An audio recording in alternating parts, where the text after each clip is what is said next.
Hi, everybody. Welcome to tonight's program with Coach Menachem Berfeld. Thank you for joining us on this beautiful Sunday night, November 9th, 2025. And tonight is share 249. And I first want to start off saying thank you for everybody for posting on your statuses. It was around a lot. I know Avrohom is a big shtickle influencer. He was definitely making some waves with it. But as I say, every week post it. You don't know who it's for, how important it can be for somebody, whether it's for you this year or not. Shiurim are important, and keep that in mind. And it's a real place for Sichas Haberim. Tonight's topic we're talking about is Negei really to everybody, and hopefully it should be a tremendous chizuk. If anybody wants to join the WhatsApp chat, you can WhatsApp me at 732-314-1710, and I will send you the link to the community chat. I'll post it on the Zoom chat as well. And if you want to go to menachembernfeld.com to the website, scroll down all 249 shares to the bottom. If you can get there, it takes about a few months. When you get to the bottom, you could sign up to the weekly emails. It has all the recaps and everything. Menachem, I think we should move it to the top. Just putting it out there. And thank you again. For all the people that are watching us on YouTube, you can click on the like button, subscribe button. So every week when Menachem posts the shiurim, they get posted. You get notified, and you can join the Coach Menachem family. Thank you again for all the advertising sponsors, Lakewood Scoop here in Lakewood, Eli and Ariel for 510 Central, Chaylik Kaufman from JCN, the Jewish Content Network for always promoting us across all the Jewish digital platforms. The Coach Menachem Show is sponsored by OKClarity.com. OKClarity.com is the largest mental health and wellness directory for global Jewish world. It's the place for every year to find an amazing therapist, psychiatrist, provider, nutritionist, and yes, even Coach Menachem Bernfeld is there. OKClarity has amazing WhatsApp status with over 10,000 followers, and Menachem is going to email out the link and join it. It's definitely a great place to be. Again, for anybody who's here the first time, we are in our 6th year, and coming March will be a seam of 6 years. And we're going to go into our 7th year, which is amazing, and looking forward to that. Next week, November 16th, we're going to have world-famous Rabbi Aryeh Levin. How do you say it, Menachem? Nevin, from Israel. The topic is, you ready? Rabbi Avram, I think you can come back next week just for the topic. Changing your life, knowing your tafkid, knowing your purpose. So everybody next week come here, and you'll know the purpose, how to find your purpose in life. It should be very powerful. Please join us as well. Tonight's share is 249, and as usual, we tie it into the share with a gematria, and we're going to turn the gematria to Rabbi Erna Fried, and Rabbi Avrohom Leffler is going to tell us if it's a good gematria. Shalom Rach everyone to Zoom share number 249, identifying anxiety and kissing it goodbye, living a calm, mindful life even when triggered, because emotions aren't the enemy. In essence, this is our entire life. Every single day, we have emotions triggering ourselves. It's our hope with this year that we can receive tools to be able to live a calm and mindful life in all situations, which leads us up for tonight's gematria of 249, Nisoyin HaChayim, the test of our life. Sounds fine, right? Amazing as always. It's amazing as always. We're going to start off first with Coach Menachem Berfeld. As I say every Sunday night, not a long Shabbos in the winter. What are we doing here tonight, Menachem? What's the tachos? What are we trying to accomplish tonight? Beautiful. Thank you, Arnoy, for the gematria. And I want to welcome everyone. And I'm sure there are always newcomers. Welcome to another Sunday night. Let's get real with Coach Menachem. And tonight is, like we heard, an interesting topic, identifying anxiety and kissing it goodbye. Now, I know many people joined because of this title. Many people can't believe that it's possible to actually kiss it goodbye. And if it is, Rabbi Avram, we're all ears. How? But before we do that, we need to identify what is anxiety. You know, how do we know if the fear is real, if it's not, and just trying to do something new or can't get out of bed, trying to see what's holding me back, to know if it's actual real anxiety or something that we all feel, again, social anxiety or whatever it is. So before we kiss it goodbye, we'll hopefully try to identify it. The anxiety that I see, I don't have to call it anxiety, but talking about going out of your comfort zone, just having that fear of rejection, which I believe most people have. You know, is it just the way we think, having that fear of getting the no's, even basic sales, which I would love to learn. How do you go for those no's, which is number one? And I would say I still struggle with that, even though I've done a lot of things out of my comfort zone and felt the feelings. But these are just for beginners. But there are people out there who they're stuck. They're actually stuck, or maybe they can't even get out of bed. Talking about real anxiety. So we're not. I'm not. I'm not talking. We're going to talk tonight about all levels. And again, you can ask, but just to see in the regular person, many people can't even think of looking out of anything different of their life. I would ask you the question: what would your life look like if you didn't have any fear? Just no anxiety. What would your day look like? What would you do different? What would it, what would you want your life to look like? Where do you want to be and you feel you can't, or you're stuck? So again, many people feel I am where I am, this is where I want to be, but they can't even think that there could be different, more, bigger, next step, out of your comfort zone, because there's something holding them back. So that's for basic. I think anybody and everybody can gain from that. So hopefully tonight we'll get the gist, the concept of what is anxiety, and hopefully for those who are really suffering, to be able to learn some skills, concepts, and to eventually kiss it goodbye. And it's a great question to know, is it that I'm never going to have anxiety, or I'll have those feelings, but I'll still know how to cope. I'll still be able to put one foot in front of the other and take that next step. And ultimately, why we need it is we all want to have Menachem Nefesh so we can serve Hashem, and this is what Hashem wants from us.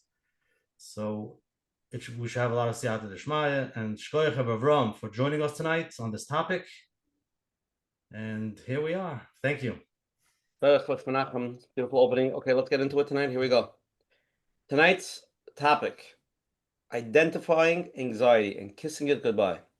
Living a calm and meaningful life even when triggered, because emotions aren't the enemy. Avrohom Leffler, LCSW, is a clinical director of the Better Center New Group Practice in Lakewood, New Jersey. He also maintains private practice as a therapist and supervisor at Chemed Health Center for many years. He's trained in CBT, DBT, and sketch therapy, whatever you say.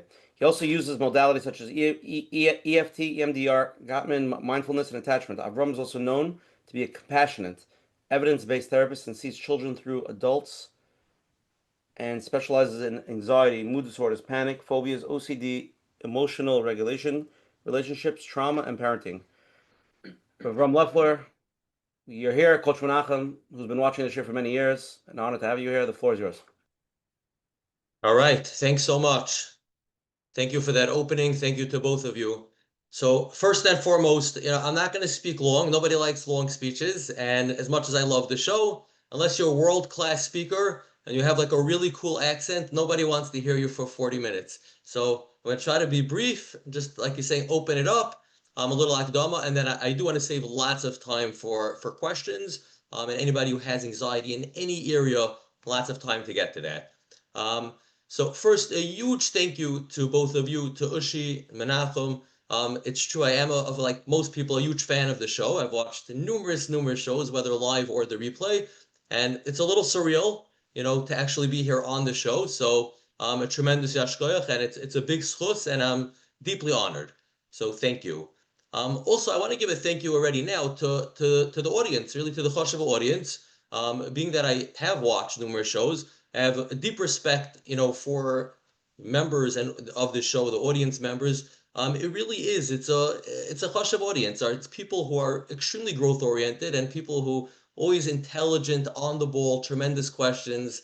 Don't come on the show unless you're ready, unless you can deal with that. It's tremendous, very impactful questions, comments.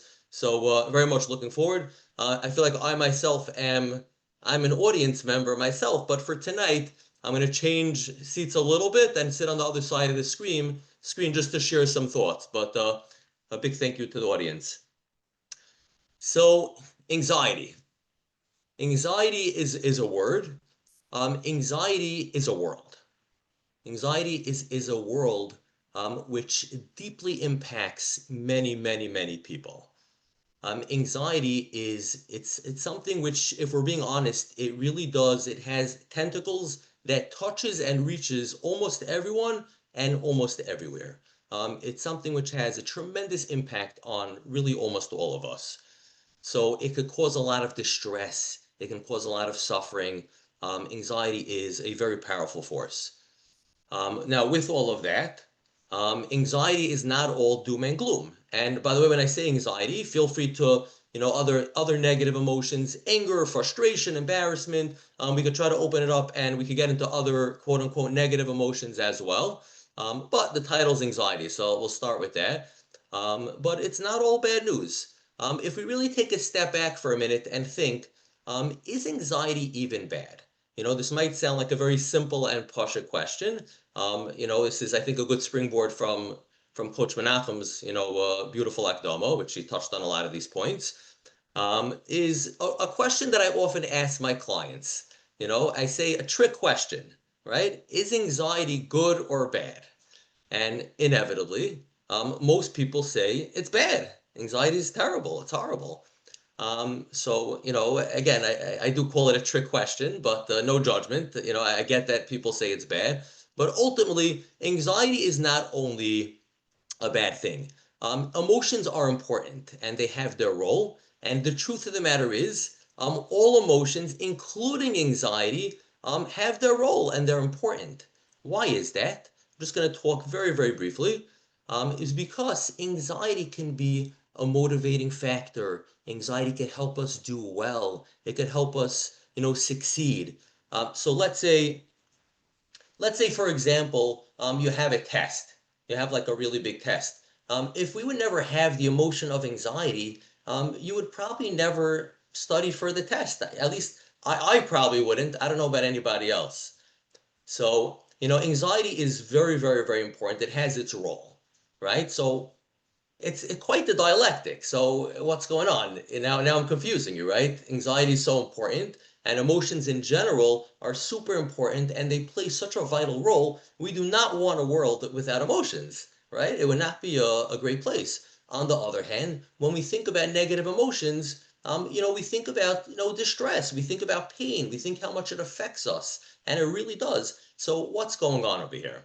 So that's what we're going to focus on for tonight. We're going to focus on those emotions and what people call negative emotions, such as anxiety. We're going to learn how to accurately identify it. We're going to learn how to acknowledge it in a mindful way, which we'll get into a little more what that means in a mindful way. And most important, we are going to learn how to deal with it, right? So in this case, at least this show, the title is accurate, not a gimmick. It's very catchy, but it's accurate.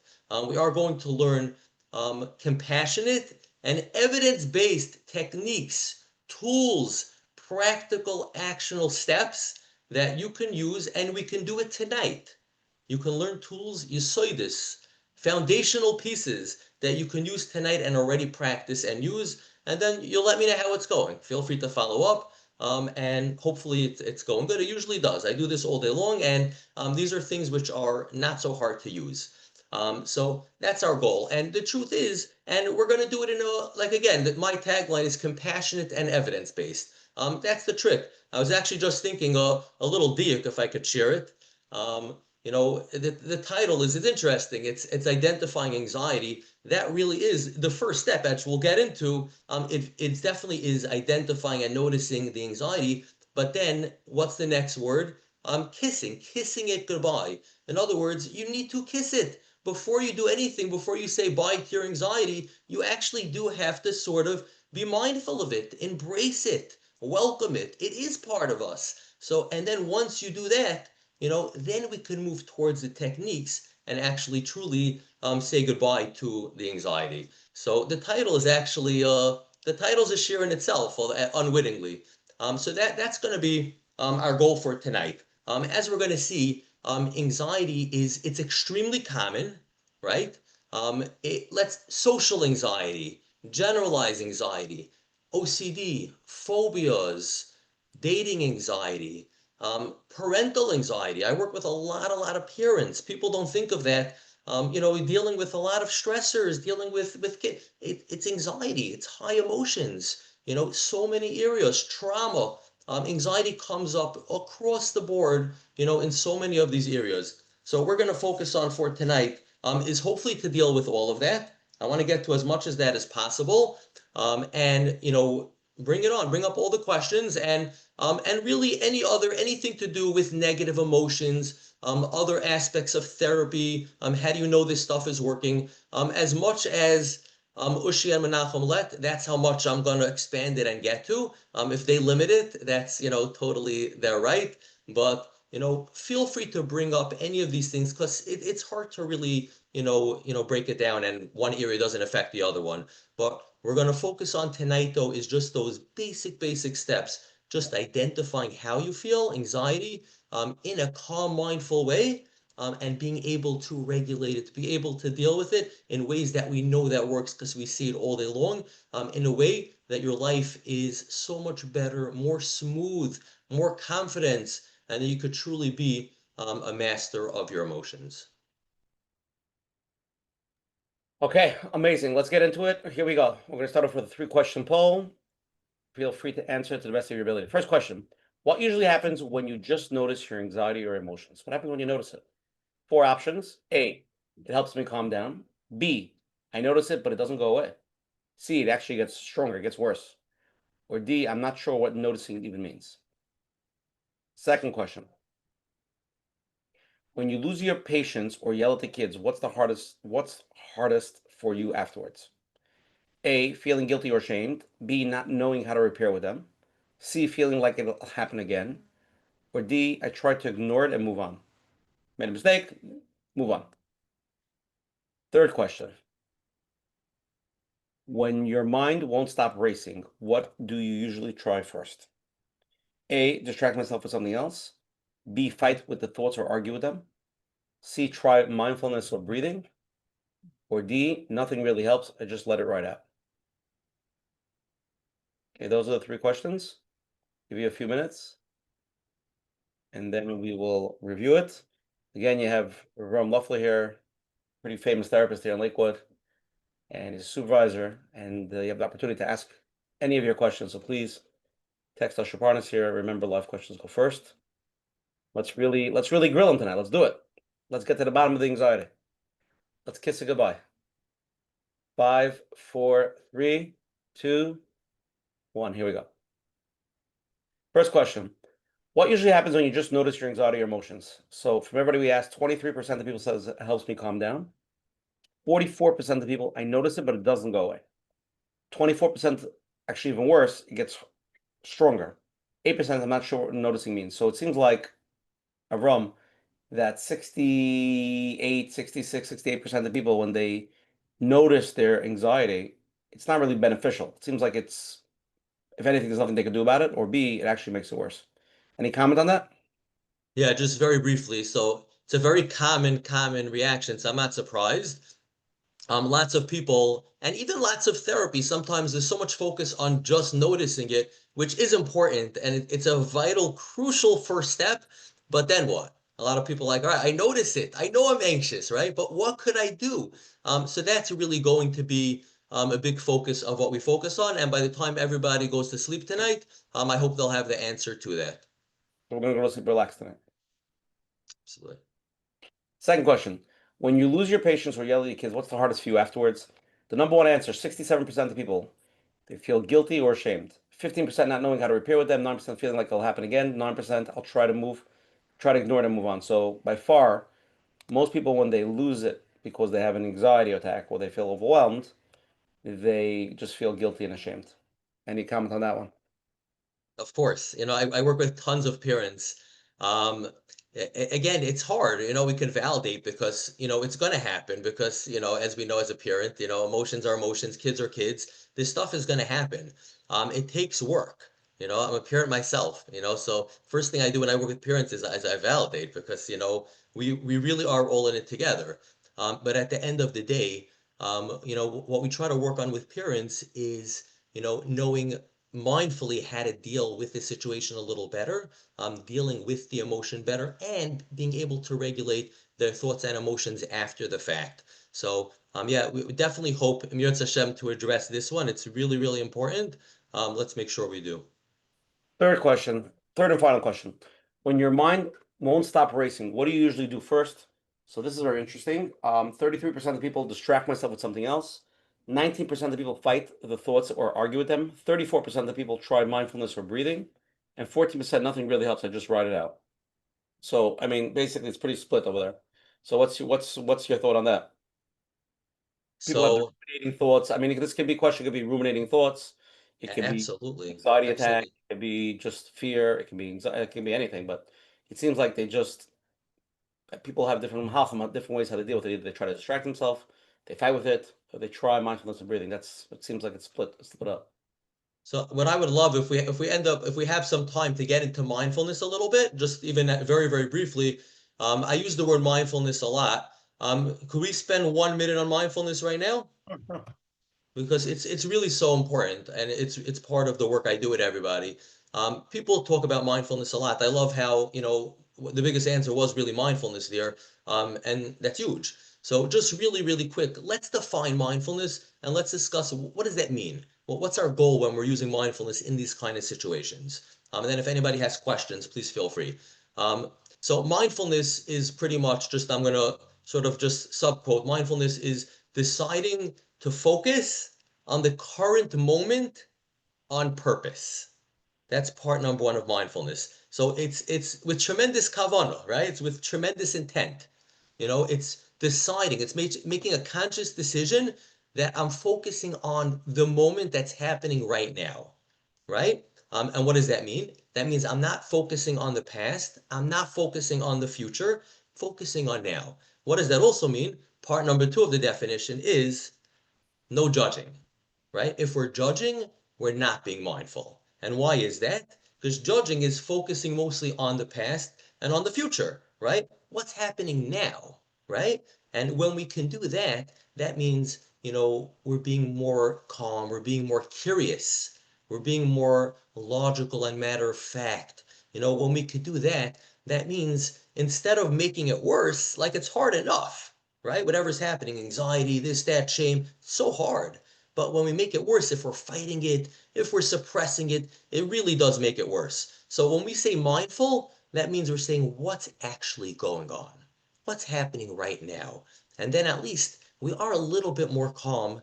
And then we can actually, whatever we're going to do, whatever our plan is, we'll be able to do it more effectively. So that's just a little when I talk about mindfulness, just very, very, very quickly. So yes, mindfulness can definitely help, and it's very important for this whole topic and for anxiety for sure. And we're going to get more into it. So yeah, Okay, I love that amazing. it came up. Everybody, let's go. Let's ask. Let's start off with some live questions. Here we go. You're first. Hi, do you hear me? Yep. How are you? Yes. Okay, so my first question is if ego is a feeling, and I'm quite struggling with it after doing a lot of healing and seeing even a lot of healers that I listen to, they also carry a lot of ego. And it maybe sounds funny that who am I to see ego by someone else, but when I realized my ego and others, even when I listen to healers, most of them are very, very egoistic and feel like they are complete and perfect. And sometimes when I also feel that way, I mamish, it's crazy. I do fight it, and I know I shouldn't fight it, but it's one stinky thing that I can't stand. It feels like I have ego because I have ego. Like it's a past that I have ego. And I'm wondering where to place it. Like, is it a mind thing? Is it a feeling? How can I sit with it? I want to give it up, but I have to befriend it. Like, can you help me with that? Sure. So your question is as far as ego, as far as the role of ego and where it plays by you and other people? Yeah, I don't even know. I'm confused. What, like, it's I also know as a young kid, I was professionally trained about ego and judgment. This is how our community lives with, like to judge people, and this is how we live. It's like a first nature by us. But um, now that I identify it, I'm really confused how to deal with it. Like I Okay. can't kiss it. Okay. So first of all, thank you for your question. Thank you for starting us off with a powerful first question. So I'll try to weigh in, and let me know if it's helpful. So and even if it's not directly anxiety, I feel like it will indirectly affect, whether how you feel or whether how you feel about other people. I do think it affects emotions for sure. So I think, listen, ego, the way I see it, I think, having a healthy ego is important. I think a person, should have a healthy self-esteem. That's important. And that's to distinguish that from, let's call it, from whether unhealthy ego, gaiva, arrogant, right?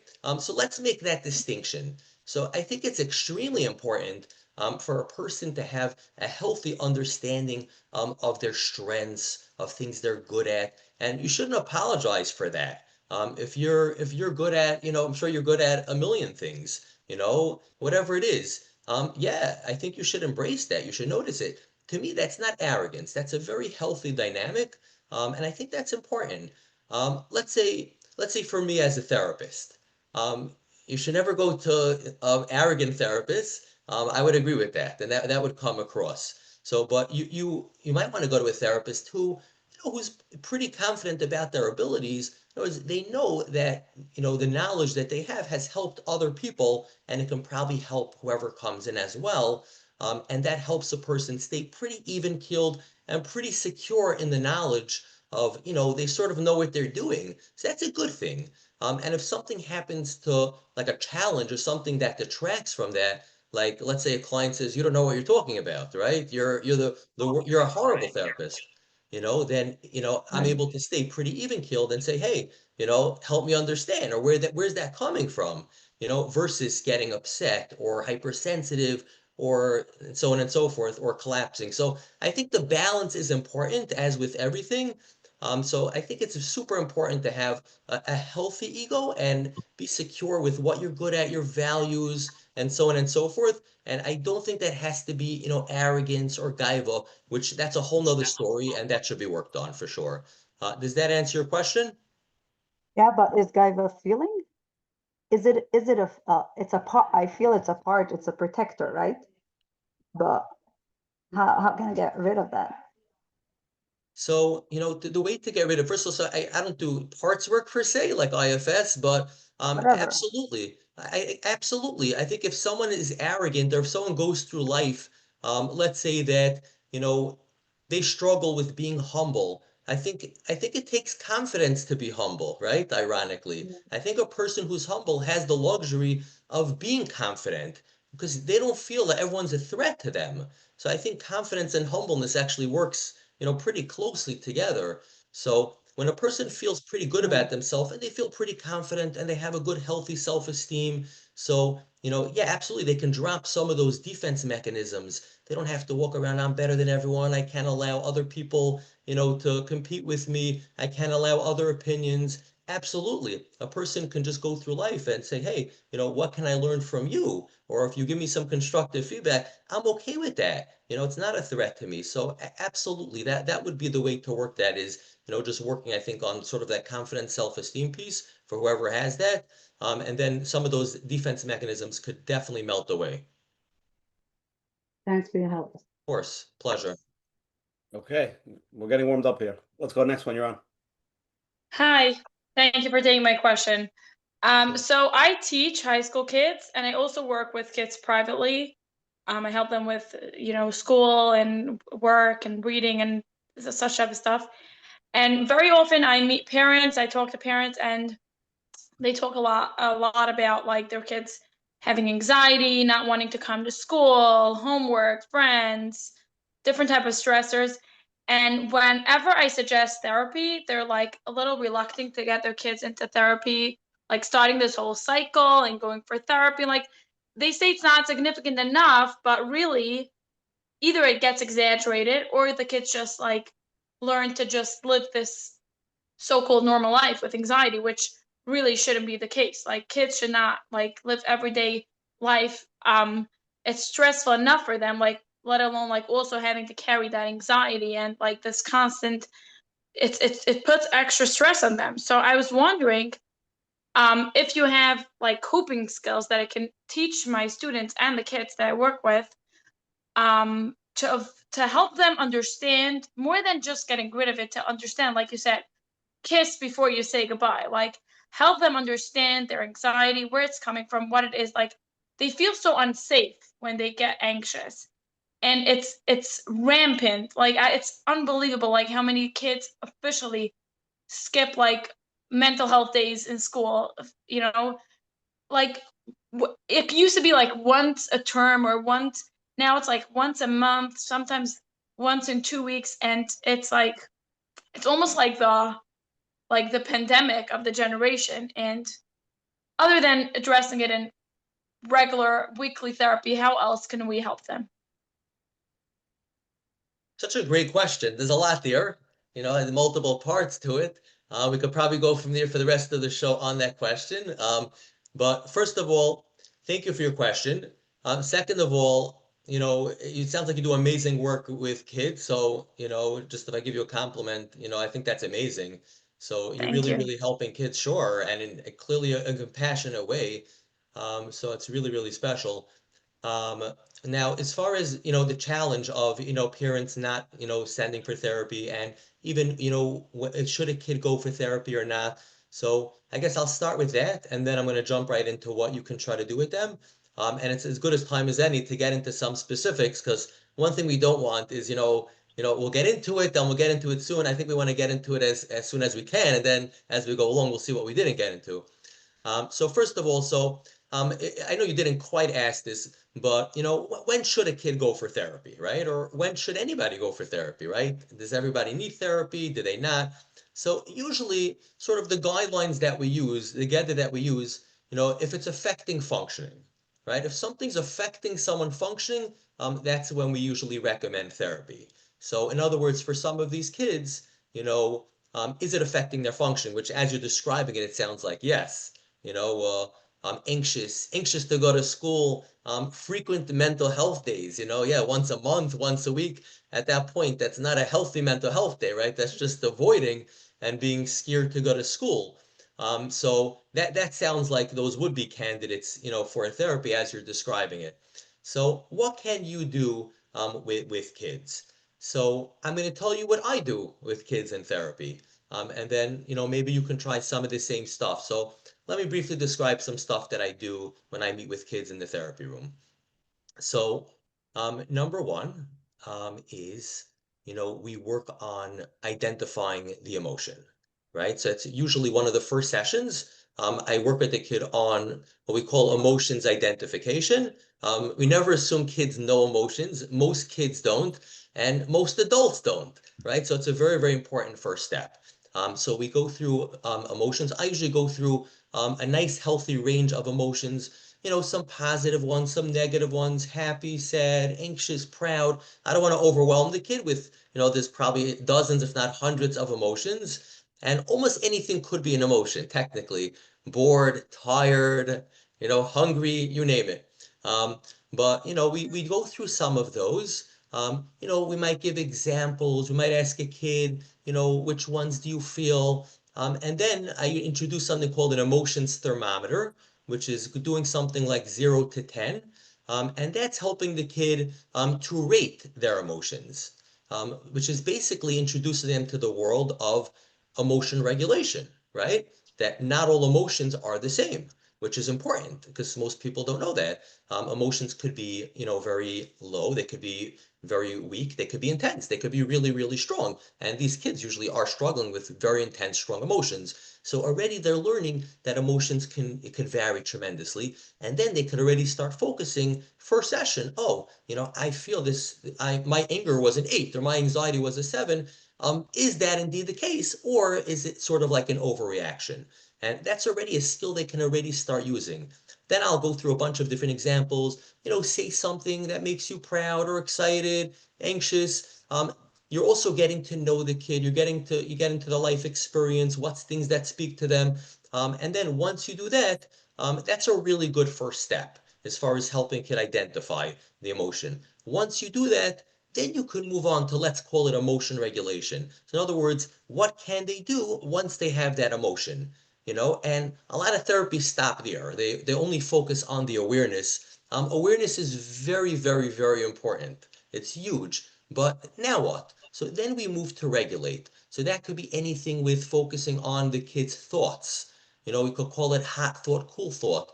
When something happens, what are they thinking? A hot thought could be, I'm scared to go into school. I'm scared of a friend, the school bus.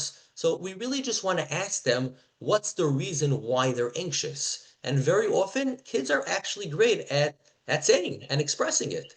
And if you ask, they'll tell it to you. But if no one asks, they're not going to just walk up with you and say, hey, I'm struggling with anxiety. And it's not going to happen. So ask them, and they could write it.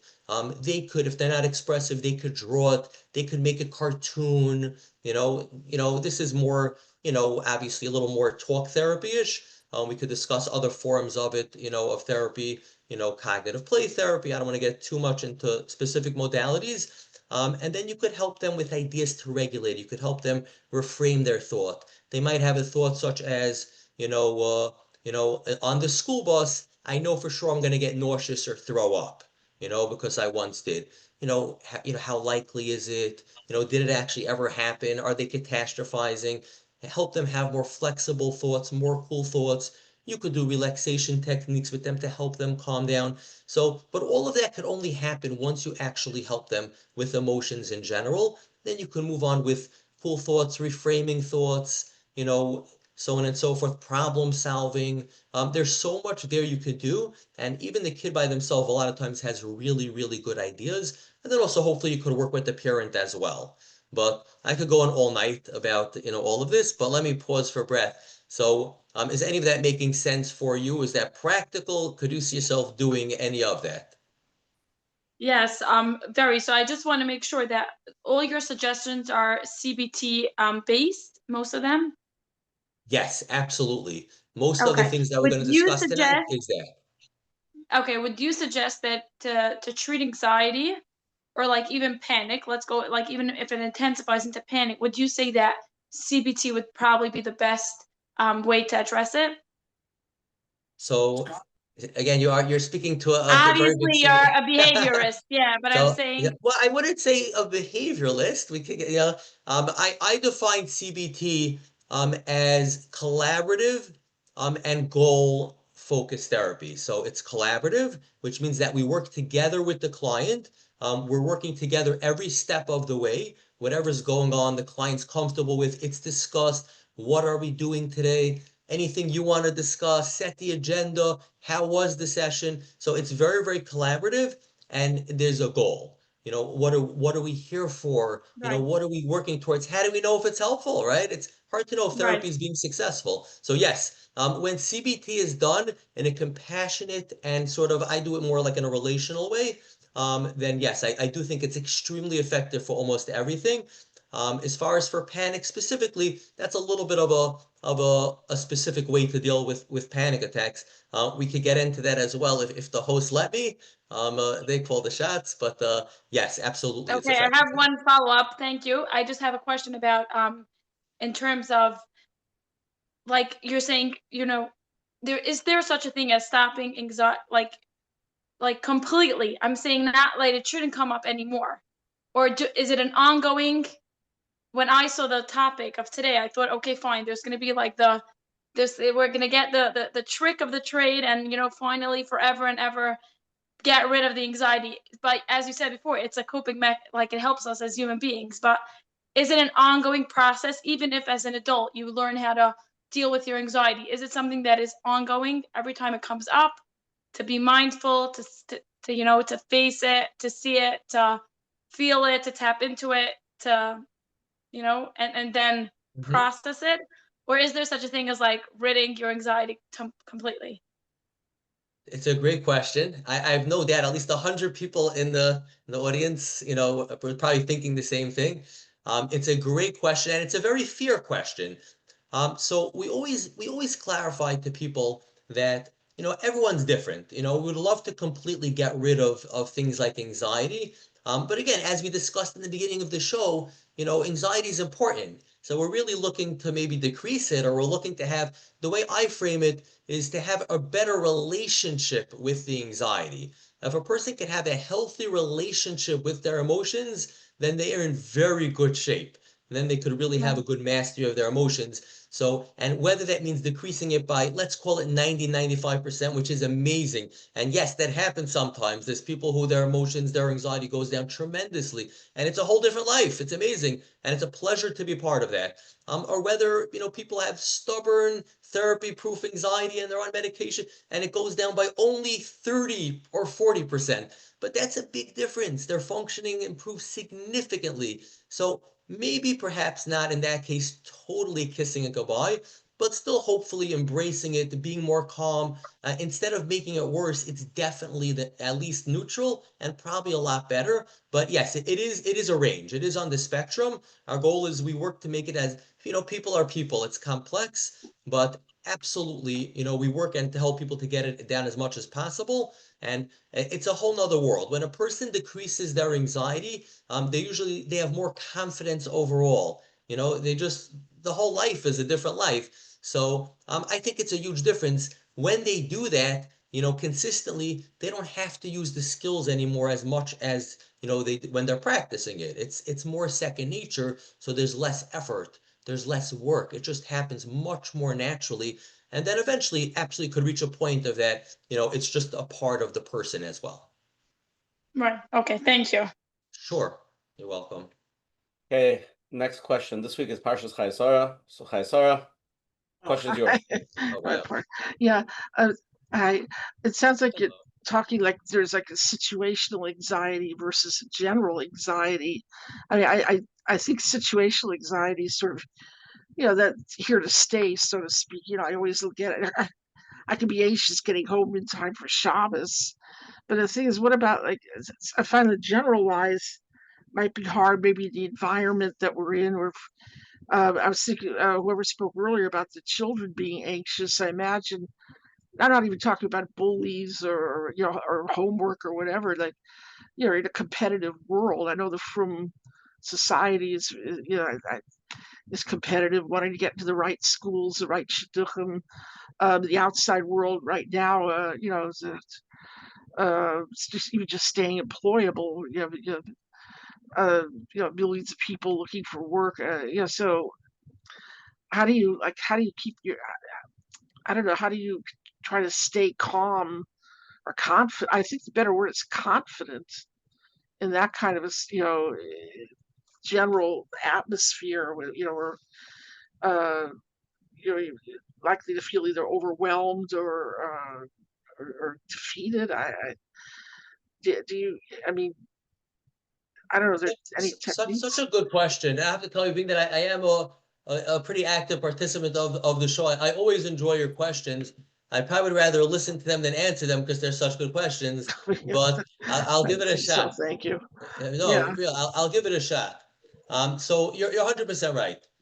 There is more of a generalized anxiety, and then there are more specific anxieties. So speaking generally, first of all, the beautiful thing about these kinds of therapies, like the more CBT, the DBT, the evidence-based therapies, is that they can be applied to almost any situation, right? Once you learn the foundations, it could be applied to almost any life situation whatsoever. Okay, that's number one. But so yes, I agree with you though. I say generalized anxiety could be a couple of different ways, and let me know what you have in mind. It could be anything like general fears, like, well, what if this and what if that? What if it doesn't work out? What if my boss calls me and then yells at me? So generalized anxiety is everywhere, right? It's extremely common. That's number one. Like coping strategies. In other words, for I don't know, life throws you curveballs. I mean, that's something, but versus this general feeling of So true. overwhelm. Yeah.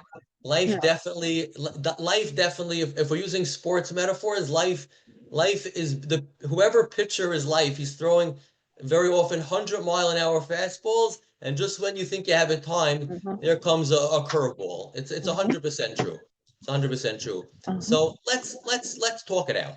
So let's say someone has a generalized anxiety, right? And it could be anything, right? Do you want to give a specific example? What if something happens? What if I get sick? What if the missile comes? What if I get fired? Right? It could really be anything. Right? So what do we do with that? So let's apply CBT just for 30 seconds, okay? So what do? So first of all, we identify it, right? We say, I notice that I'm getting anxious, or I notice that I'm having an anxious thought right now. Pause, right? That is very important, right? Most people, when it comes up, they do not do that. All right? They do not do that. They just get anxious. They just give in to the anxiety. They fight it, right? So just being able to acknowledge in a calm, mindful way, I'm noticing that the emotion of anxiety has risen inside of me, right? Pause, right? Okay, what am I anxious about? Right? Let's see. Very often we could figure out, is there a reason why we're anxious? So we could call that CBT. We could call that DBT, check the facts, so on and so forth. It's all the same thing. Using the cognitive strategies, you might ask yourself, what am I anxious about? What am I predicting will happen? I'm predicting that Russia will shoot a missile at America, right? You know, who knows, right? What's the chances of that happening? So in the old days, it was probably 95% not, right? Now everyone's like, oh, now it's 20%. But, no matter what a person is anxious about, in most of the cases, it is very unlikely. Anything you want to bring up, right? Probably your boss will not call you in today and yell at you for no reason, right? So that's when we use logic, or we say, what's the evidence that it's going to happen? And the answer is usually it's slim to none. Okay, so that's number one. Right off the bat, that can bring down the anxiety. Okay, so we use some of those cognitive techniques. In DBT, we call it check the facts. In other words, just because we feel a certain way, it doesn't mean that it's true. It doesn't mean the emotion is accurate. So this is also a very important aside, right? In other words, emotions lie, right? Emotions trick us, right? Our brains trick us, right? We feel anxious, right? General, not, you know, okay, is there a reason why we're anxious, right? So once we do that, we can say the truth is, you know, no, right? There's actually nothing going on now. So we could actually check out the facts of the situation. We could use all those kind of cognitive strategies. And a lot of times we'll realize the truth is, even though my emotions are saying this is scary, right? Or this is a threatening situation, the truth is there's nothing going on, right? So the emotion's real, just to be clear, the emotion is valid, okay? The physical sensation is real, but ultimately it might be our brain tricking us, right? So once we're able to do that, the emotion goes down a lot. Now, what if it's just general? Last point, and then I'll pause for any follow-ups. What if, we get emotional for no reason, right? What if we're like, hey, I'm anxious, but nothing's going on, right? I just feel anxious. We could still regulate, right? We could still say, okay, but is it effective to listen to this emotion or not? Right? And if it is, go for it, right? If your emotion's saying that, I don't know, there's a 9 foot tall guy chasing you, so you should run, then you should probably get going, right? Give it. But usually in these type of situations, there's not something like that going on. It's just an emotional experience. So then we say, it's not effective to give into that emotion. So let's regulate. Let's do something else. Let's do the opposite.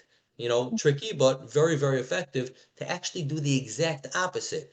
Our emotion says we're depressed, stay in bed, but there's nothing sad going on. Sometimes the most effective thing is to jump out of bed, right? The Bachram that I see give me a very hard time with that. They fight that sometimes, right? What? You're like the mashkiach, you're telling me to jump out of bed, but the reality is, it's effective, right? We can't change that. So the way that I word it is we want to listen to the message of the emotion. Emotions are sending messages. Is it a helpful message? Great, good advice. If it's not, then we might be better off not listening to it and talk back to it, regulate it, reframe it, or literally do the opposite. Okay? Yeah, So it's doing there's something always against your what to do. nature. You're never stuck. Yeah, yeah. Do you think medication help? I mean, I would tend to shy away from that, but I don't know. Do you? Well, I don't think you prescribe medication, but I don't know if you would I recommend. personally don't. So I can give Yeah, you yeah, I don't know. honest, unbiased advice with that Yeah, because I yeah. do not prescribe. I'm Uh-huh. not a psychiatrist. So Yeah, again, if it's really strong, sometimes, yeah, some people yeah, try that's this the stuff point. as a standalone and it's very effective. These techniques are powerful. But yeah, if it's very strong anxiety, very strong OCD, very strong depression, then very often both are needed and are very, very helpful. Thank you. There's some A people that pleasure. Thank you. some people, even before they start any CBT or concepts that you start, they can't even listen to what you're saying. Sometimes they might need something to just allow them to calm down a little bit so they can talk to you. Is that the case? Do you ever see that? Are you saying as far as Chai Sar's point of medication or just in general calming the body down or calming the senses down? No, in general, many people have anxiety. They have it already for years, and they're like, "Yeah, he told me I should think about it and then reframe it, but just it's not going away."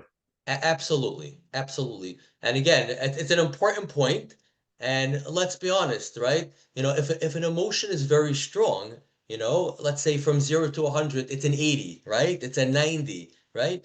A lot of the stuff we can't use them right away. It does take some thought, right? It's a different side of the brain, right? So if we're completely overwhelmed, if we're completely fight, flight, freeze, right? If it's just too much, then we probably won't be able to jump to these cognitive strategies as great as they are. And we probably will have to do other stuff first, which I have some ideas if you want. But the answer is yes. We might have to actually do other stuff first in order to be able to even access these other cognitive strategies. 100%. So people 100%. with trauma, people whenever they go step outside, their whole body starts shaking. It's like they can't.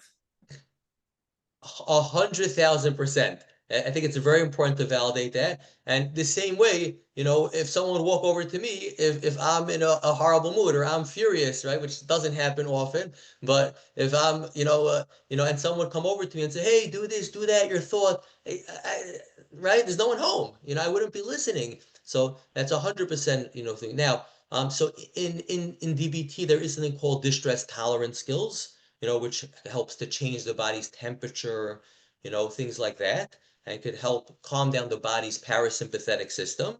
So that's something which we help clients with high emotions. Mindfulness is actually even a distress tolerance skill, besides for being an emotion regulation skill. So mindfulness can actually, just being mindful of an emotion, even if it's very high, can help, at least stop it from getting worse, calm it down a little bit. You could calm down the senses, we could do grounding techniques, 100% true. Now, there are clients, just to be clear, this helps for a tremendous range of clients. Some people are not a candidate for it. Not everything's for everyone, right? This is more cognitive. So if a client comes to me and they're allergic to the word goal, it's probably not going to be, rare, but it happens. It's probably not going to be a match. Just to be sure, I'll say the word goal again, and then I see they cringe or they have. I'm like, all right, let's discuss this. And also trauma is a good example. Sometimes people who have, I've seen a lot of people for trauma, and a lot of times they come to me afterwards, right? In other words, they already were able to like get a sense of their body, do Santry, EMDR, whatever it is. There's a lot of stuff out there, somatic, IFS. They might have to do that first to get a better sense of self, but then they come and right away they're great candidates for emotions, mindfulness, regulation, trauma, schema therapy, by the way, pronounce schema therapy, things like that. I think that's how I pronounce it either way. But yes, not every modality is for everyone, and it's 100% true. Okay. Let's go to the next live question.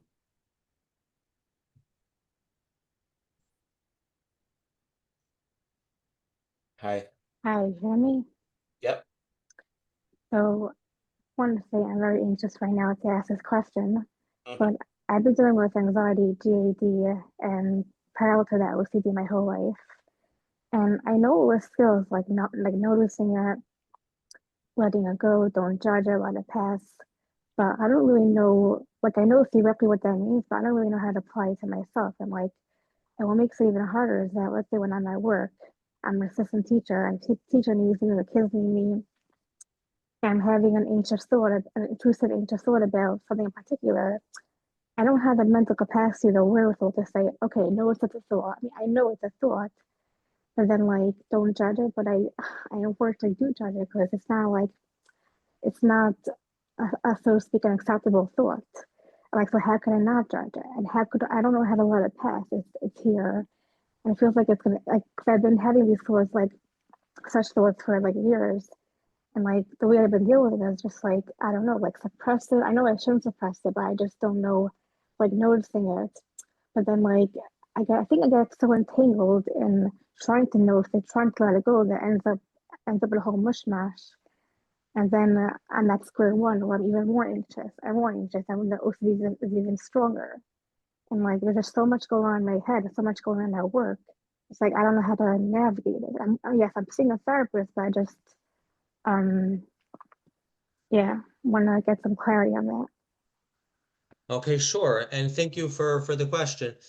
So I think just let's try to clarify a tiny bit. So because is it anxiety? Is it OCD? So would you be willing to share like what kind of thought or what the experience is, like what's going on, and like any specific situation? So in the past, when I was younger, I've had thoughts about telling me to be intimidated by certain people, and the only way to get relief would be to tell them that, which didn't really work out. So the thought is to tell a specific person I'm intimidated by them. I would explain to them it's not them, it's a thought. But I know if I act on it and tell them, like they might not understand it. They might be shocked, or they might be okay with it once I explain to them. But then maybe I'll have another intrusive thought. It might spiral into more thoughts and more fear and more. So I'm not like I'm just if I act on it, I'm just not sure which way it's gonna go. Did you say that the thought was that you're intimidated by other people? By a specific coworker, I'm not really intimidated, but That it was the just thought. I just had the thought my body just latched onto it because of previous thoughts I had in the past about that. So it just like my body responds as if I'm believing the thought, but I'm scared of the thought. I'm scared of my anxiety. Okay. So yeah, it's very challenging. It's very, very challenging. And imagine, trying to teach or be an assistant, teacher with all that going on, right? It's not easy. For now, and it might be hard, it might be challenging to do all that in the beginning, during work, and there's not always time for that. So sometimes it is best to practice it at a more quiet time or maybe at the end of the day. And then eventually I think you will be able to do it even in the sort of the heat of the moment. Um, but yeah, I guess we'll try to get into a little bit and let me know if you think it's beyond the scope of our time. But basically, if it's like OCD-ish, like you mentioned, it's a thought and you feel like you have to give into it and so on and so forth. So what you can try to do is, first of all, it sounds like you have some work to do as far as just in general, like we said, relationship with your thoughts, right? Like ideally, you don't want to fear your thoughts. You don't want to judge your thoughts. If you're doing that, that's a very difficult process, and it probably will lead to pretty, perpetual anxiety. So you do want to have probably a little more balanced, a little more better relationship with your thoughts in general. So I would probably suggest trying to categorize it. Like, what are the thoughts? Is it an OCD thought? Is it generalized anxiety? Those are all things which are very doable as far as just having a clarity of what are you dealing with. And if it's OCD, then try to label it as, okay, this is an obsessive thought. So as we know, an obsessive thought, in classic OCD treatment, the goal long term is to definitely not to give into the thought. If you're able to, that would be a compulsion, right? That's sort of like a reassurance. That's, a lack of ability to tolerate, doubt and so on and so forth. So if it's like OCD type work, the goal is to be able to identify, okay, this is an obsessive thought. This thought's not accurate, and just to be able to label it as such. Like it's sort of like it's not a thought that you have to give into or act on it.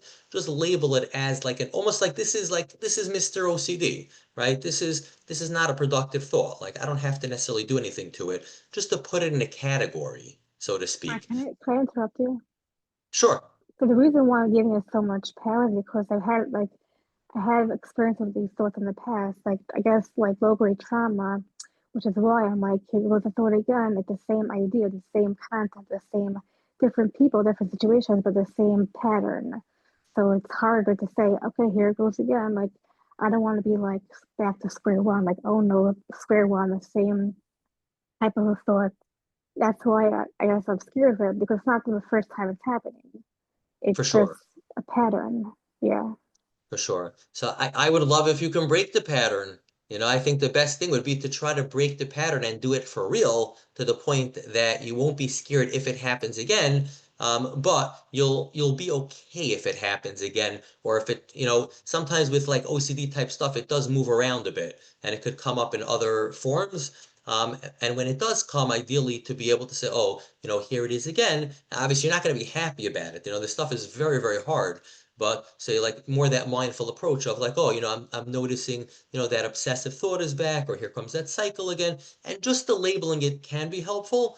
But yeah, I think you really have to sort of like, nail it like once. You have to go through the process and like be really good at it in one area, and then you could just replicate it in so many other areas, to the point that you really could break the cycle. So I think that's the goal. The goal would be for you. So it might be, to have a better relationship with your thoughts, more mindful of them, to be able to have techniques to detach from your thoughts. We call that metacognitive techniques, sort of to be able to observe your thoughts without necessarily getting sucked into them or assuming they're true, just more observing them as like a sort of like a bystander, an observer. It's not so hard to do necessarily, to learn that. And once you do that, you can more notice it, more like, oh, I'm noticing almost like act type stuff. It's like I'm noticing my thought. Let me decide what I want to do with it. Do I want to give it? Do I even want to spend the time on it right now? And you could actually learn to decide not to engage in those thoughts in the first place. So that's really all considered metacognitive techniques. It's like changing your relationship with your thoughts and a little bit OCD work. It shouldn't be impossible, and if you do it for real, if you do it in one area, I think that will help you across the board. Okay, thanks so much. Sure, pleasure. Hello, thank you so much. This is wonderful. I'm also a teacher, and yes, I also deal with a lot of girls. And I always understood that anxiety, all the emotions are emotions. And you can't talk seichel to emotions. You first have to talk emotion to emotion, and then you could talk seichel. And I'm listening to say, well, tell the anxiety, but how can I tell the anxiety when I can't talk to the anxiety because anxiety is emotion, and emotion doesn't hear talking. It doesn't hear seichel. But what I do is I first talk emotion to emotion. And when the girl calms down a bit, then I could talk seichel to the emotion. But I can't go straight to talk seichel because there's no one to talk to. Well, I'm thrilled that you joined tonight. That is so good. And that's really, I'm assuming when you talk emotion to emotion, that means, or either which way, that you're validating the emotion, right? In other words, yeah, when an emotion comes, and that's part of identifying it, acknowledging it, validating it. Absolutely. If you would jump first, if you go too quickly to the talking to it, that might not work. So it's so important to validate the emotion, even briefly. So if that's what you mean by speaking emotion to emotion, I think that's very, very important. When we have an emotion, to be able to notice it, in a calm, non-judgmental way, say, yeah, I notice now the feeling of depression has risen inside of me. How do I know that? I feel lethargic, or I'm having these thoughts like I can't do anything, absolutely, and validate it. Yeah, this is how I feel. It makes sense on some level. I feel this way. This is me, right? That I think that's very, very, very important. And once you do that, then absolutely you can move on to the second step of trying to deal with it. And that really is the world of emotion regulation. I didn't make it up. It's thousands of therapists using this stuff. It's real stuff. It's called evidence-based therapy. It's therapy that basically we know that it works. So when we do it with people, pretty much, it helps. Yes, we could definitely talk to emotions. Like I said, what's the message of the emotion? If let's say before I came on this Zoom tonight, let's say I noticed that I'm feeling anxious. So I might say, okay, well, why am I anxious? What's the message of the emotion? It's going to be a flop. No one will join. I'm not going to have anything what to say. I said, well, what's that message? I don't think that's accurate. I think I'll probably go at least okay. Best case scenario will go really well. So yeah, I think we could talk to that. I think we absolutely could talk to that. I could also breathe. We could sometimes distract. There's so much stuff to do, but I think the short answer is yes, validate. And yes, also you can definitely talk to emotions.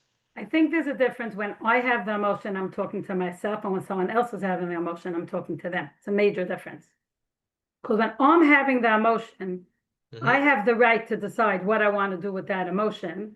And do I want to go straight to seichel, or do I want to give my emotion to my emotion? When someone else is telling me their emotion, I'm not sure exactly what she wants yet. So the first thing I find is I walk her through, I give her a right to feel. I push it, give her a right. I understand that you're very upset. I didn't say that she's right. I didn't say that she's wrong. I just let her feel. And I find that when I give the girls the right to feel, that's when they're ready to let go. As long as we don't give them a right to feel, they hold on very tight. Once I give them the right to feel, then they're very calm. Like, okay, you're not grabbing it away from me. Okay. Then they can get. Absolutely. And you're right. When we're dealing with other people, I feel like that is another story, right? I think we have to be very careful, with other people's emotions, how we deal with it, jumping to advice and how to deal with it. I think that's 100% true. And absolutely, what you did is perfect. The listening. Listening is huge. Active listening is tremendous. And people don't do it. So you do with your students, if you listen to them, when you validate them, that means they feel they're heard, they feel they're valid, they feel they exist. It's so important. And a lot of times, even they might even be able to figure out the solution by themselves just because they feel so much safer, so much more calm. And that's a huge favor, which likely not that many other people are doing for them. So that's tremendous. Sometimes we could even get out of the way and say, hey, I'm here if you need me, right? Because they're pretty good and they know they could come to you for that. That's priceless, right? That's worth millions. And you could always check in with them again. Say, by the way, how are you doing with that? You could do that again as well. But yes, I think that's very wise to make that distinction between how we deal with it ourselves and how we deal with others. Great. Thank you. Thank you so much. Sure. And I would like to add, this concept is very important for parents dealing with their kids. And it's important what you brought up, that we want to get ourselves out of this mess of the anxiety, of the anxiousness. So we look for the solutions right away. But we have to hear what Rabbi Avrohom is sharing over here, which is so important, that before going to the solution, you first have to create a space where it's okay, whatever you're feeling, and you're active listening. And it's important to check in with yourself to see how fast you want to go to the solution when you're sitting with your kids.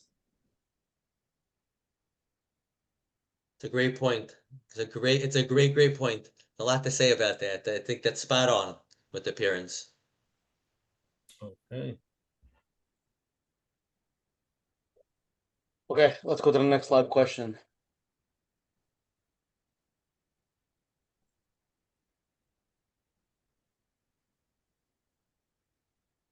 One sec.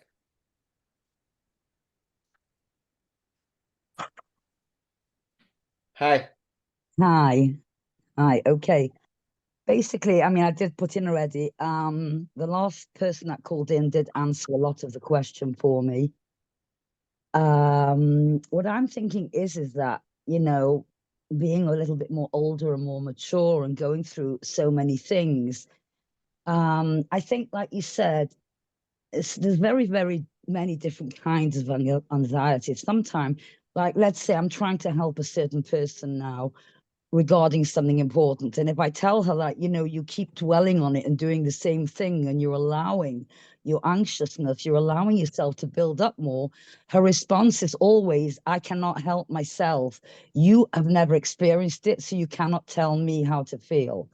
So basically, yes, that was answered. But the thing is, I think it's such a deep, deep thing. I mean, there's anxiety when people really, really do need the help, and then they won't go for it.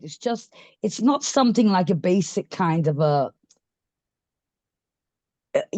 I think it's just a very difficult thing how to answer it, because every single case is definitely, also with OCD. I deal with certain people, and honestly, if they wouldn't take their medication, they're finished. They can't move out the house. I mean, I know it, I've seen it, I've dealt with it. And as much as you'll talk, it's something that's unfortunately part of them. So I think it's so important to know what you are really, anxiousness is wonderful, to have a great therapist and to be able to determine, well, whatever. But the thing is, like you were saying, that's really what it's all about, how to determine and what to determine. That's all we can try, right? That's all we can try to do. I did want to mention something, and it's interesting because it's not, it's not brought up on here and it's not brought up by many people, but it spoke about a lot, and they've opened many places on it, and they've seen tremendous, I would say they've seen a very big change in people with depression and with anxiety. And that's something called ketamine, done clinically in an office, where people say it is amazing. They're like new people. I'm just wondering what your intake is on that, as only if it's done in an office, under the auspices of a doctor. It's like this weight thing now. Everybody's busy taking an injection, but the minute they'll stop, they don't know any life skills. So what's the basic? But this is different. Anxiety is debilitating, stumbling, and you can't live amongst people, basically, most of the time, real anxiety. Today's anxiety, I would say, people, unfortunately, today are absolutely, like you would say, a pressure cooker's about to bust. So we need a different approach, I believe. I believe we need a totally different approach. I think as kids start off, they should be introduced that there is anxiety. Listen, I ain't going to change the world. I mean, it's just something, but I'm asking you about this ketamine thing. Would you think it's something that people are, I mean, I'm not introducing people to go and whatever, but I do know personally people that have taken it, and they just said life, they started living. They honestly started living. So first of all, you say you're not changing the world, but it sounds like you actually are, doing pretty good job of trying to change the world and helping people. So, Well, that's definitely in my psyche. I mean, as much as help as I need, I think the more I'm very I like to think very, very deeply. And, I personally find listening to a good share, somebody who really, more to the Breslov kind of the way of really, really taking into yourself, Hashem is there. Put on a song late at night. I mean, listen to it, let it seep into your neshama. And I think that can do more than anything. But then again, that's me. I can't talk for other people. Music is very powerful. Music can reach places sometimes that nothing else could. Absolutely. That's true. It's for sure true. That's Chazal says that. With all of that, I guess your main question, because those are all excellent and salient points. But Right. as far as ketamine or psychedelic, all these things. So the answer is, so I myself, I'm not trained in it. I don't use it. So just really passing along what I've heard and what I've heard others say. Right. I think there is promise, you know, and I think the profile that you're describing is probably the one where it's relevant. In other words, yes, there are people who have very strong anxiety or depression, Mm, and you know, there are people when they come to me. Usually, I see people, you know, fairly 3 months, 6 months, a year.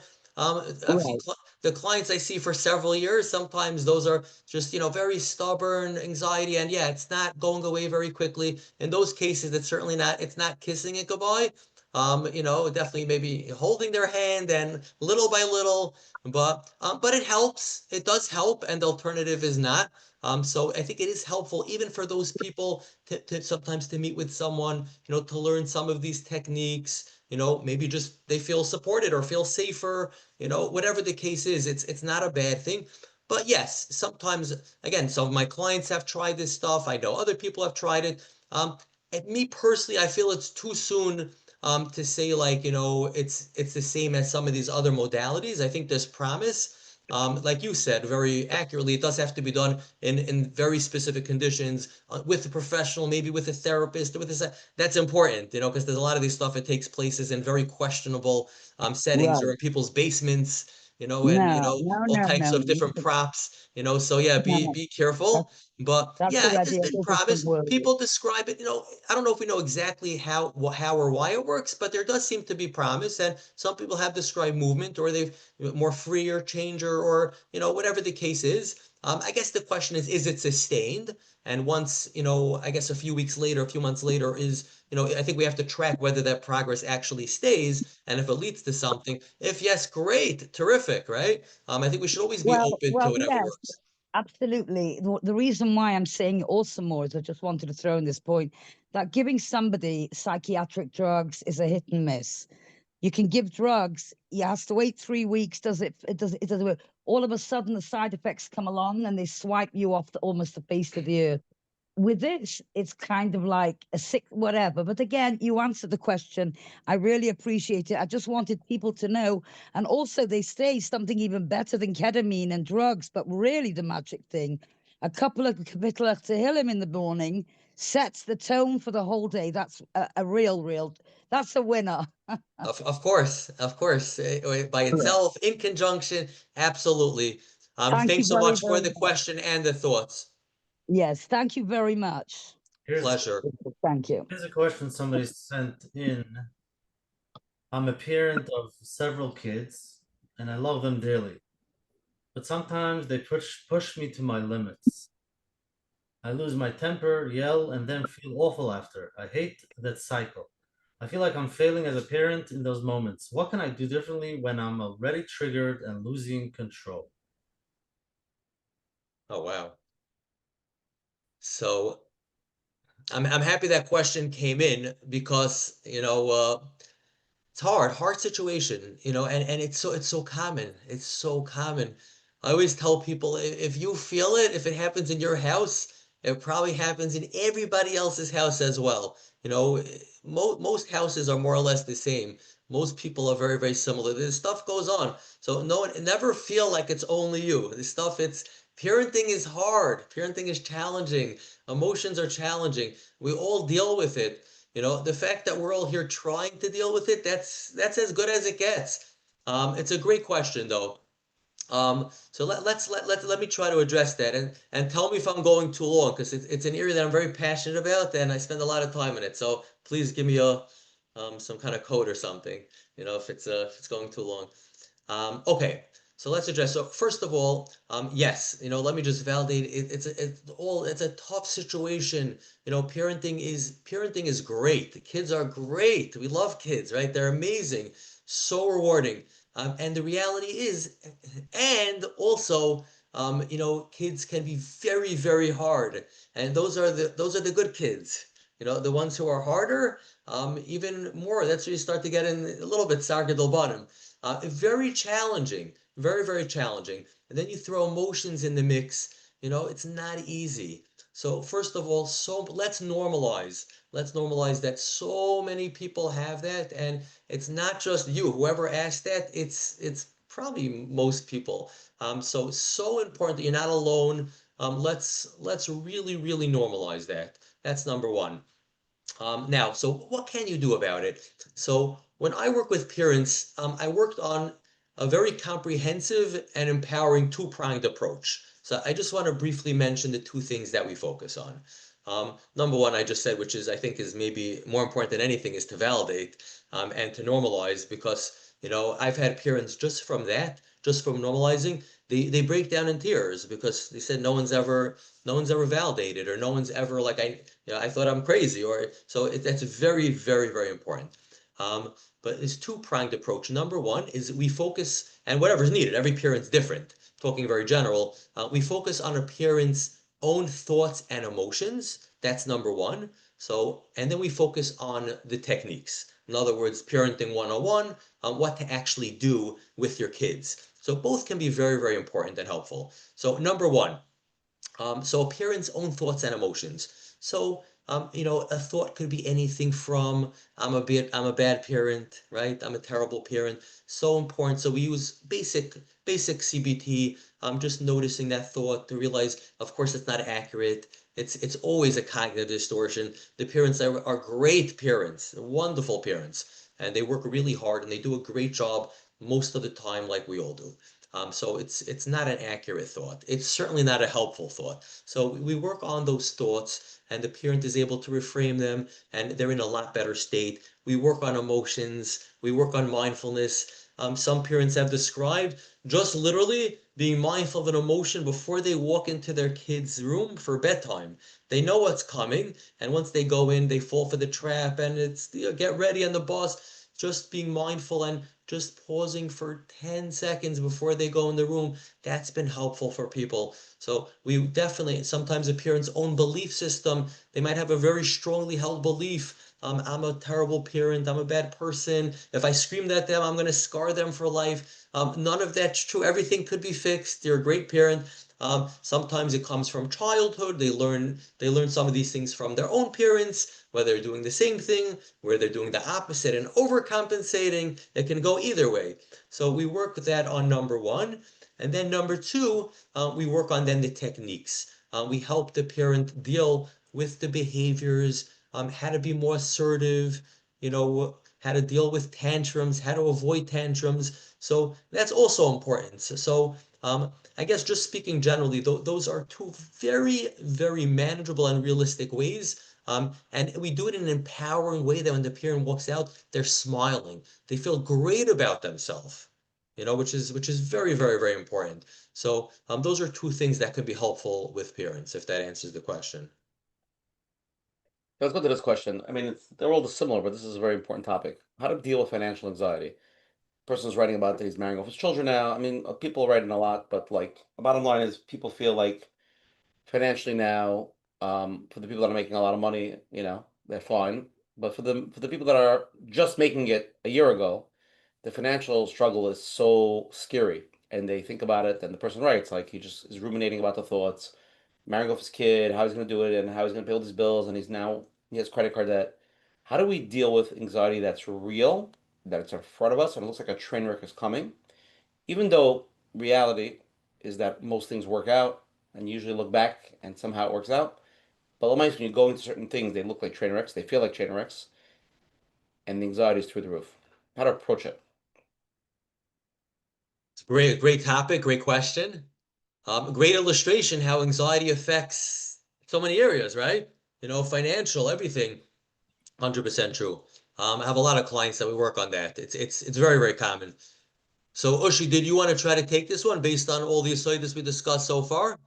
Sure. What would you say? What would I say? What would I say? I don't want to put you on the spot or anything, but Yeah, I'll give you my non-therapeutic opinion.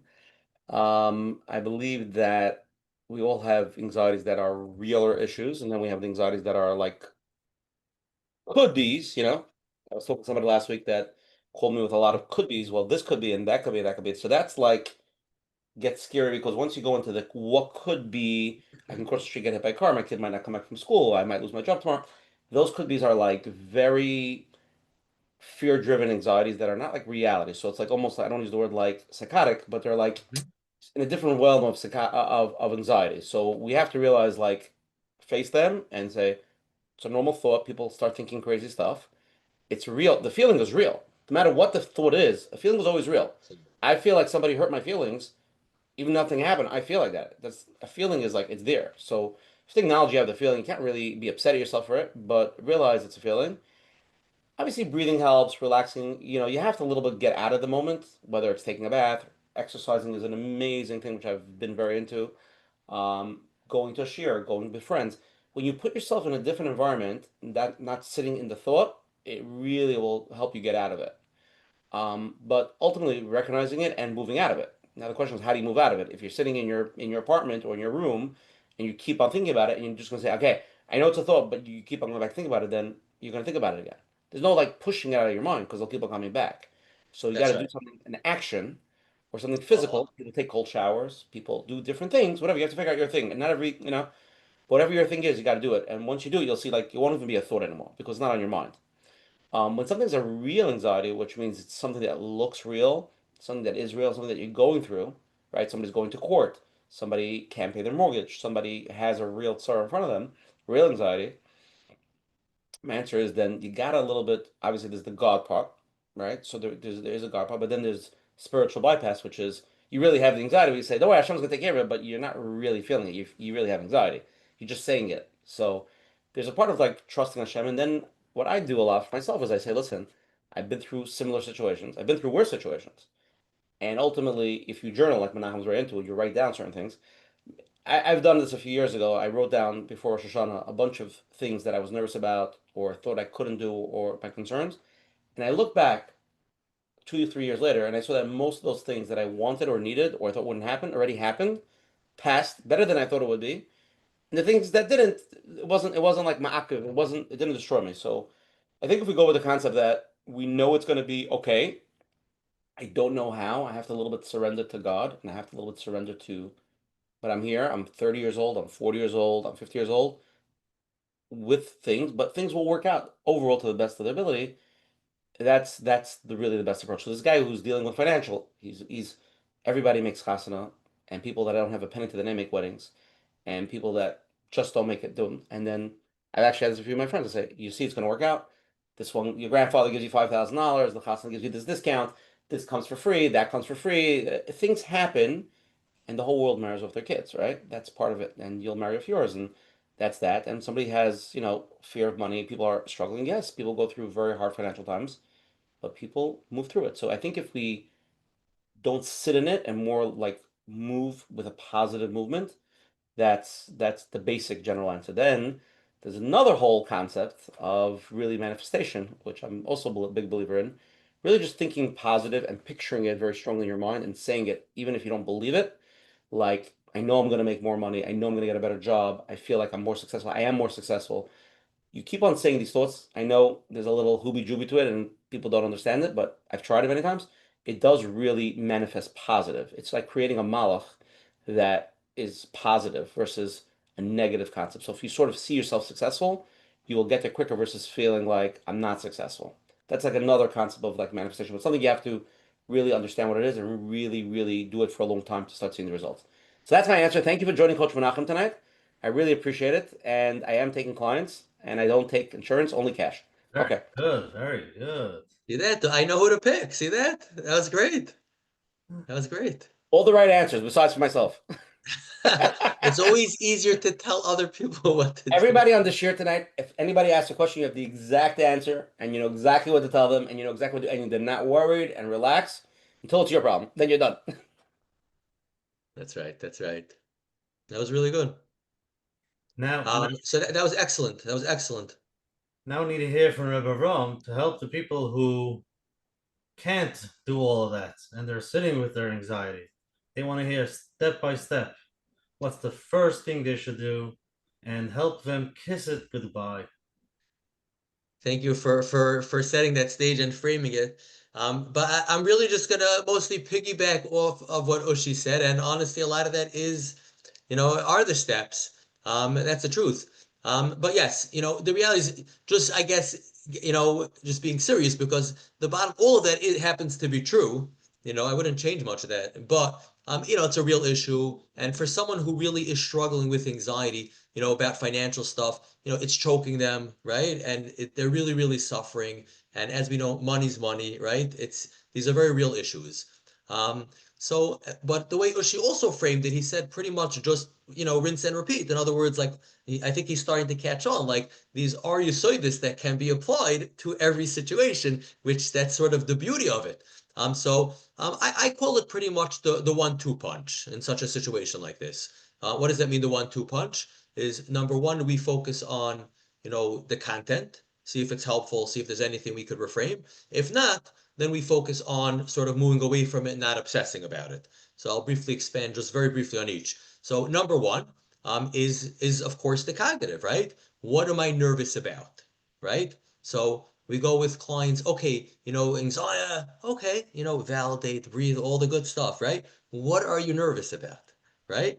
Right? That's always very, very important. What is the fear, right? Specifically, well, I'm nervous that I'm going to be kicked out of my house. I'm nervous. I'm going to lose my apartment. I'm not going to be able to make okay, I hear that. What's the chances that you won't actually make a chasana, right? So we do work with the thought, and it helps the person to realize it's very unlikely. Usually people are somewhat catastrophizing, very often, right? We ask them, what's the worst case scenario? How likely is that to happen? Usually not very likely, by the way. Even if it would happen, can you survive it? Yes, we can deal with almost anything, and we do it all the time, right? And here we are, we're still smiling, right? So first we work with the specifics. Are you predicting that's going to happen? Oh, you're not predicting? Okay, so what are you predicting at? What's the most realistic? All right, that sounds doable. So all of that brings a lot of that logic, a lot of the cognitive stuff. It's a whole nother picture, right? That's A. And then we move on, not obsessing about it, not focusing on it. So like Ushi said, which is key, doing an action. So one of the main times people obsess is if they're doing nothing, if they're bored. For some people, doing something mental like davening, it is what it is, we're just saying it how it is. So yeah, doing something is actually very, very helpful to stop obsessing, is actually to get busy with something. People don't have time to obsess when they're playing basketball. It's a funny thing. In the history of the world, someone's having a 5-on-5, they never once had an obsession. All of a sudden, the biggest obsession is they don't have time for it. So getting busy with something is huge, and a person can learn that. And as an easy way to do that is basically they ask, is this a productive thought? Or is this something that I can do anything about it now? Okay, I opened up the mail. I have a $20,000 bill, right? There's no reframing, right? That is, the bill's here, right? No logic, no nothing. $20,000. Okay, but it's due in a month. Can I do anything about it right now? Nothing. So if that's the case, is it helpful to focus on it right now? Not even in the slightest. So then, we acknowledge the thought, right? We don't fight it. Crucial first step. We identify and acknowledge right now, I'm engaging in an obsessive thought. Do I want to? Right? That tends to take the friction out of it. Then we can move on and say, you know what? I'm going to decide not to be busy with it, not to be oisik in the thought. I'm going to move away from it. Lots of techniques how to do that. Worry time, focusing, obsessing 15 minutes a day, imagery, watching the thought float away like a cloud in the sky, externalizing it. Tons of things to do about that, but it all comes down to it's not productive to engage in that thought. So if that's the case, we try to move away from it. So that's what I call the 1-2 punch, is you focus on it, reframe it, move away from it. How does he pay his bill? So you know what happens? I don't know about his bill, but he gained a month of life that he didn't obsess and have anxiety. And I tell people that's not nothing by itself. That's a month he gained in his life of actually living. And however he's going to pay the bill, probably more likely he'll figure it out by having a calm and productive month. I don't know, maybe working because he's more calm instead of just obsessing 24/7, So, however he's going to pay it, we gained him a month of life by actually focusing on his life, which is not a small thing at all. And like Ushi said, usually things do tend to work out. I have not heard too many cases that these disasters. So yeah, the chasana does go on, money does happen. Usually things do work out pretty well. And it might be stressful, but we can deal with most things. Obsessing is very hard to deal with though. So I can help people with the obsessing. I can't help them with the 20,000. That's a little beyond the scope, but yeah, but we do save them that month though, which is pretty important. They believe that the way how they paid all the past bills because they're obsessed, and that's how they got things done. Now you're telling them not to. How does I that? know. It's like taking all the fun out of their life by the obsessing's not helping, right? 100%. That's people have a lot of myths about obsessing that, it's important to obsess. People are not so quick to give up their obsessing. They have very rigid beliefs about it, right? If only I obsess for 18 hours, I'm gonna figure out the next big thing. So it's never happened yet.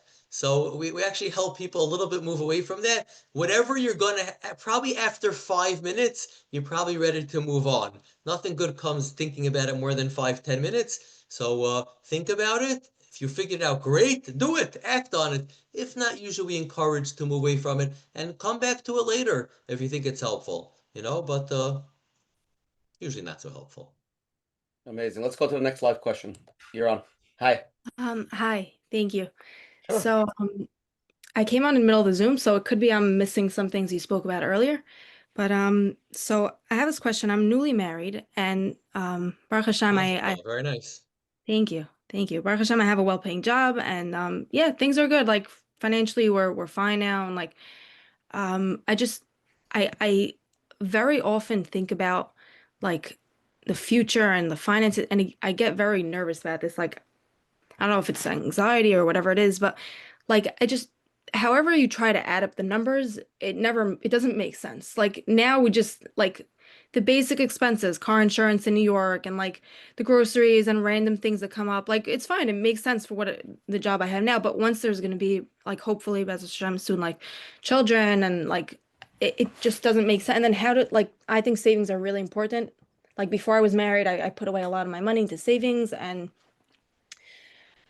like it just doesn't, the little bit that we could put into savings, that's not going to add up. That's not going to be enough like for weddings and bar mitzvahs and all these things. I very often think about it and I try to like talk to my husband about it and like we do talk about it, but there's no solution to this. Like how do If you have it, let me know. If you have the solution, I would love to hear it, because these are hot topics nowadays.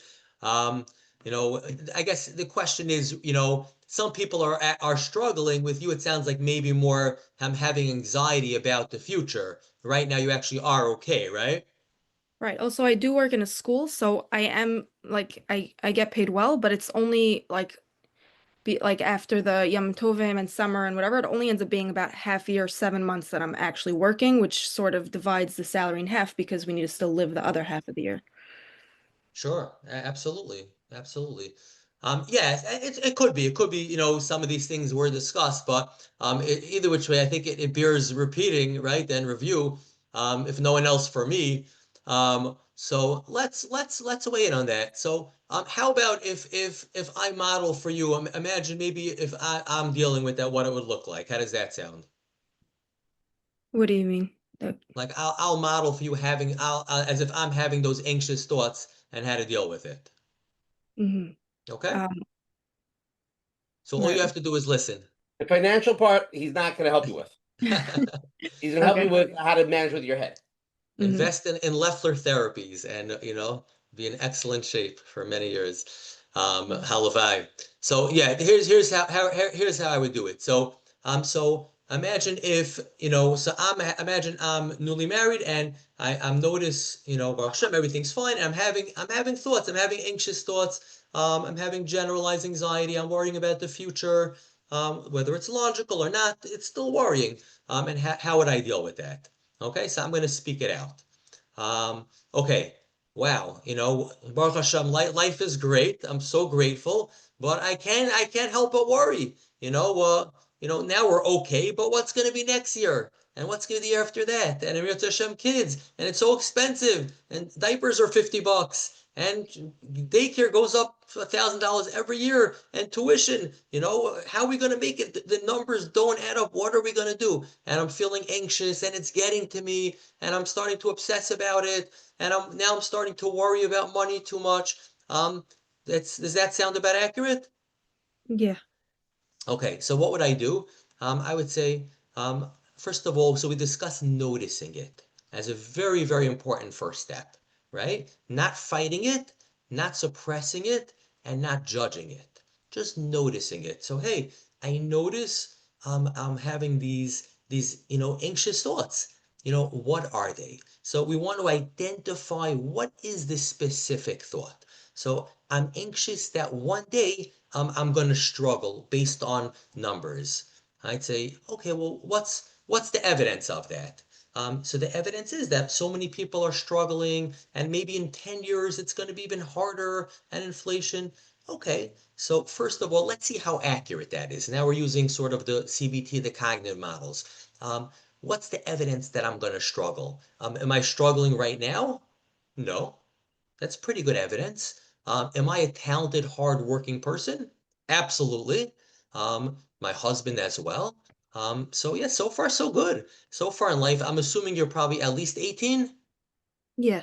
20, right? So 20 years of evidence of being actually pretty productive and actually paying the bills and getting things done. And not only that, actually saving. So I'm financially responsible. I'm smart and savvy.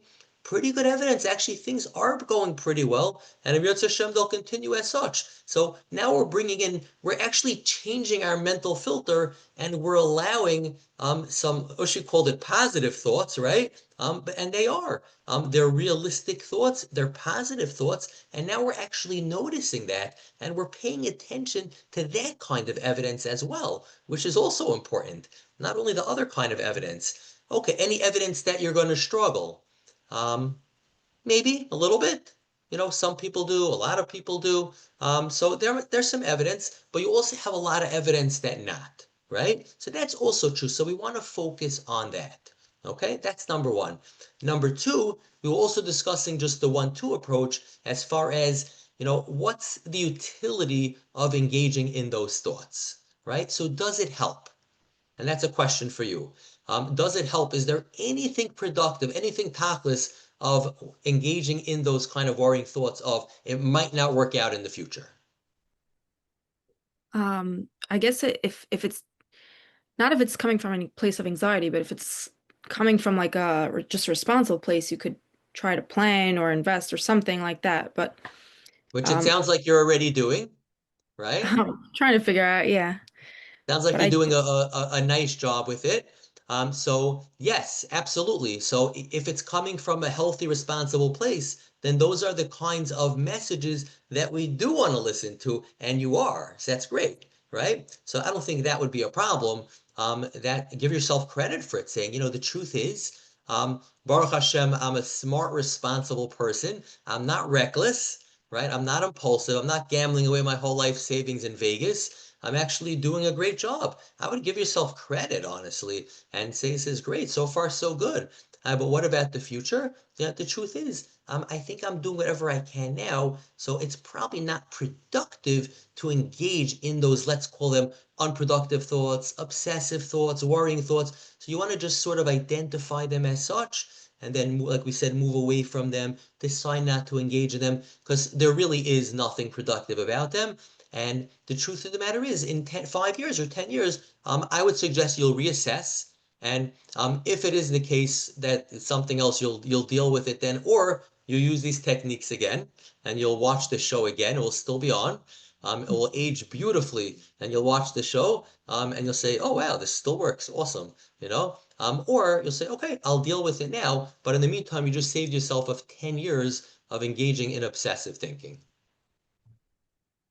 But it's what you were saying before is that you see, like, what's the proof or the evidence that, like, I've never had a responsibility, so there's no evidence showing that I could do it, and there's only evidence showing that so many people are struggling. So, like, I'm not saying, like, what I'm trying to say is that it's not like It's not total anxiety proof. for no reason. Definitely not, right? There's No, no but it's not guarantees in anxiety life. for no reason. It's a very valid, I think it's very valid anxiety. So many people are struggling and I have no idea how to like save up enough in a responsible, like I've never had to do that before. For sure. I wouldn't say that it's a valid anxiety. I would say it's a valid observation. As far as whether it's helpful to give in to that and call it anxiety, I'm not 100% sure. I would say it's a valid observation about society in general. Yes, it's definitely it's spoken about a lot, and a lot of people do struggle. That it's 100% true. There's no way around that. But I think also we want to talk about uncertainty. If right now you're good, we want to be careful, being okay with some uncertainty is we don't know what the future brings, but want to say, there's no way to totally know that. So I think you want to also label that, hey, right, I'm engaging in some uncertainty here, and no one knows the future. So I'm just going to let it play out. And usually things do work out, and I will do the very best that I can. And that will be enough because that's how it is. Whether you'll deal with it, you'll problem solve, whether Hashem gives a person the ability to deal with it. Like I think Oshi said, right? Oshi, I'm quoting you a lot over here. Things work out, right? You said things work out, and Hashem, right? Just Right? gonna say to her, yeah. Now that you brought it up, I was gonna say, like, But I it's think true. But there's still truth to that's that. reality. When Things everybody usually gets do work out, right? I think there is truth that there is a muna. There is, right. That's 100% true. Hashem does know that's a big part of all of this all the for people sure. struggling till today, at the end of the day, all the people are struggling. They're still not on the street. They're still struggling in their house with getting the food. It's not the way they want it, and it's not whatever, but it's manageable. It's bearable. Absolutely. Absolutely true.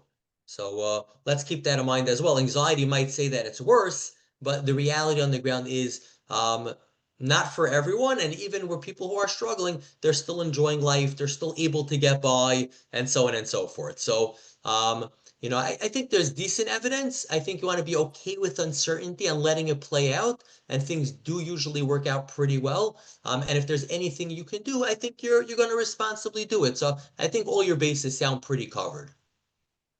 Mhm. I'm gonna Okay. say one thing, like a lot of couples when they get married, they're young, like they're making $50,000, $70,000 a year, and now you need like $1 million a year to breathe.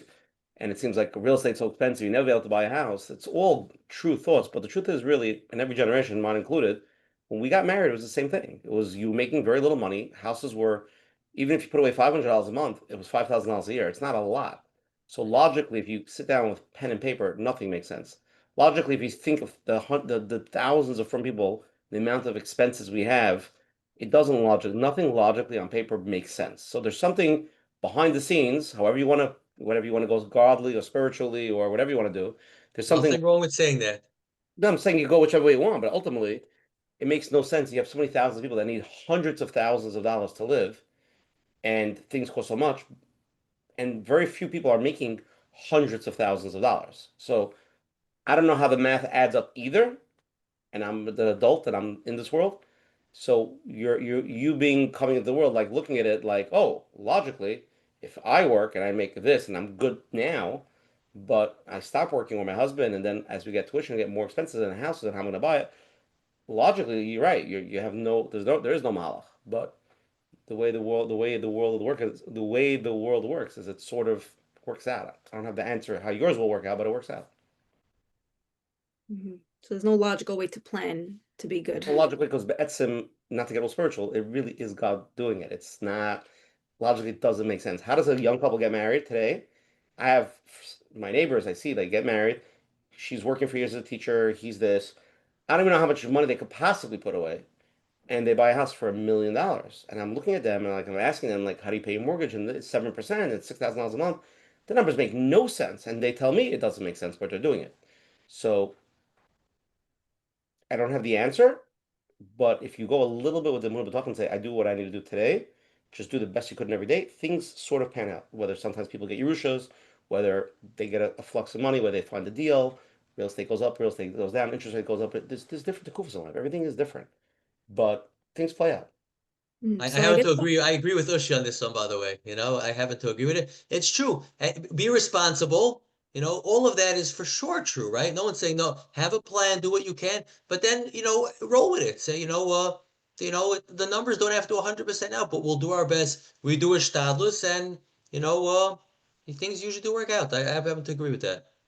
Right. I do in general, like I need to feel like I want to know what's going on in the situation, like I guess sort of like have control over the situation. So this is like so out of my control. So it keeps coming up. Like what could I do? Sound Should like I a girl that like saved and did everything right, and now you're getting married, and now you're realizing really nothing's in your control because it makes no sense how I'm going to do this. But it's not just about money. It's really your whole life is really you have no control. You have no control of nothing. And as you start maturing, you're going to start seeing it more and more. It's scary. I love how the show's getting getting deeper and looser as it gets later in the Reality. evening, right? You know, well, Reality. now we're getting real. I Oh was my God! Now, wondering. I think everybody's having anxiety now. Sorry. No, that's what it comes down to. In seriousness, we do have to be cognizant of that. Sometimes when we try to control things, when we think we have, you know, sometimes we do have to practice from a therapeutic perspective, aside from perspective of actually being willing to give up control, realizing, yeah, we don't have control, you know, and so on and so forth. That actually can be something which might be helpful, just to work on in general. You're good? Okay. Okay. Making sure she's good. Yeah, sorry, I got muted. Yeah, thank you. So I guess it's more in general of working on how to be okay not having control of the situation. It's yeah. That's what it sounds like. Yeah, that's what's coming across. Right. Okay, good fine. luck with it. Hatzlocha. Thank you. Maybe you'll be my neighbor with a big house in a few years. What? You'll be living next door with me with a big house in a few years. Okay. And then I'll ask you how you got there. You'll be like, I don't know. Sounds good. Hatzlacha. Yeah, thank you. Okay, let's just try to catch one or two more live, and then we gotta go. Hi. Hi, thank you. Thank you so much for the program. I had a question back to, it's actually on children and a bit of a personal situation where, you know, I had a teenager suffering with some pretty significant anxiety and it kind of shook the house up. And so the kids, you know, of all ages, ranging from, you know, like 9 to 15, started having their own levels. Interestingly, you know, I have one child who like doesn't seem like she has anxiety, which is miraculous to me to see how anybody can even, you know, have like that low of a level. But I see there's a nature to it. There, you know, some people have it and some people don't. And so it's very interesting how each child has taken on the how they see the anxiety, and anxiety is a big word, you know, has become a very popular word in the house. I'm so anxious, you know, and each child is feeling it in their own way. And so one child, you know, takes it as like almost like, not, I wouldn't say obsesses over it, but like it's like, I'm anxious, I have to do something about it, I need my space, this is what I need, because she has had some therapy and she has learned that she needs tools for it, you know. And then the next child is like, I'm so anxious, I don't know why, I feel it in my body, I can't handle it. And then the next child is, I'm so anxious, I'm having these thoughts that just keep coming through my mind. And so they're all in therapy.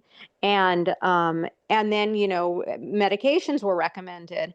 And you know, while medications can be great for some, they can be catastrophic for others, which we witnessed in our home, where you know, those black box warnings, you know, here, look, obviously we have something in our genetics, and multiple children all started this, you know, very common SSRI, and boom, they're all like exploding with mental health challenges. And I just wanted to ask, I guess, your thoughts on that, and how that kind of and advice, you know, on how that, you know, what to expect, how to see it, how to not fall into my own anxious traps about it, because I feel like when it comes to mental health, it is like the biggest wake up call of like, we have absolutely no control and things can change in a split second. Yeah, kind of just wanted to throw that out there and hear what you would say. Sure. Thanks so much for the question. And it sounds like you've done so much, you know, for your kids and for the family. So it's unbelievable. My question probably, what are you doing for self-care? Probably, you know, it's a lot to be going on, you know. Um, so I guess, listen, if you're my client, I would start with you, as far as, a lot of times parents set the tone in the home. So as far as just, just to make sure, you're managing with all of that, you're coping, as far as all of that, then, are you anxious about any of that? How you dealing with? So we'd start with you probably. And then we would go on, each kid is their own thing. In other words, it's one thing, it sounds like everyone's in therapy, which is great, so amazing. Sometimes people just use words like, I'm so anxious and all these kinds of things. So I think we want to be able to differentiate between, for each kid, what really is going on for them, what their needs are, and so on and so forth. So probably know that best as mother. What are the kids' needs, or what are they struggling with? What are they just, because emotions are very, very tricky. So I think you want to evaluate each kid by themselves. What is their, emotional needs? What is their anxiety? How's it playing out? Does one kid need attention? Is one kid trying to manipulate with their emotions? These things get so complex. So you really want to focus on each kid individually, versus that, it's not a whole house of anxiety. It sounds like a wonderful house. And there is also presence of anxiety. So you want to focus on what it looks like for each person, and it could be very, very different. So for you, it's managing how are you dealing with it, managing with your own anxiety, how are you taking care of your kids, are you taking time for yourself? And with each kid, I would probably focus on, just what's their individual struggle, what do they need, therapy, how are they doing, is it being successful, and so on and so forth. I would really break it down a bit. We're just also trying to narrow down your question a bit. Is that helpful, or should we narrow it down more?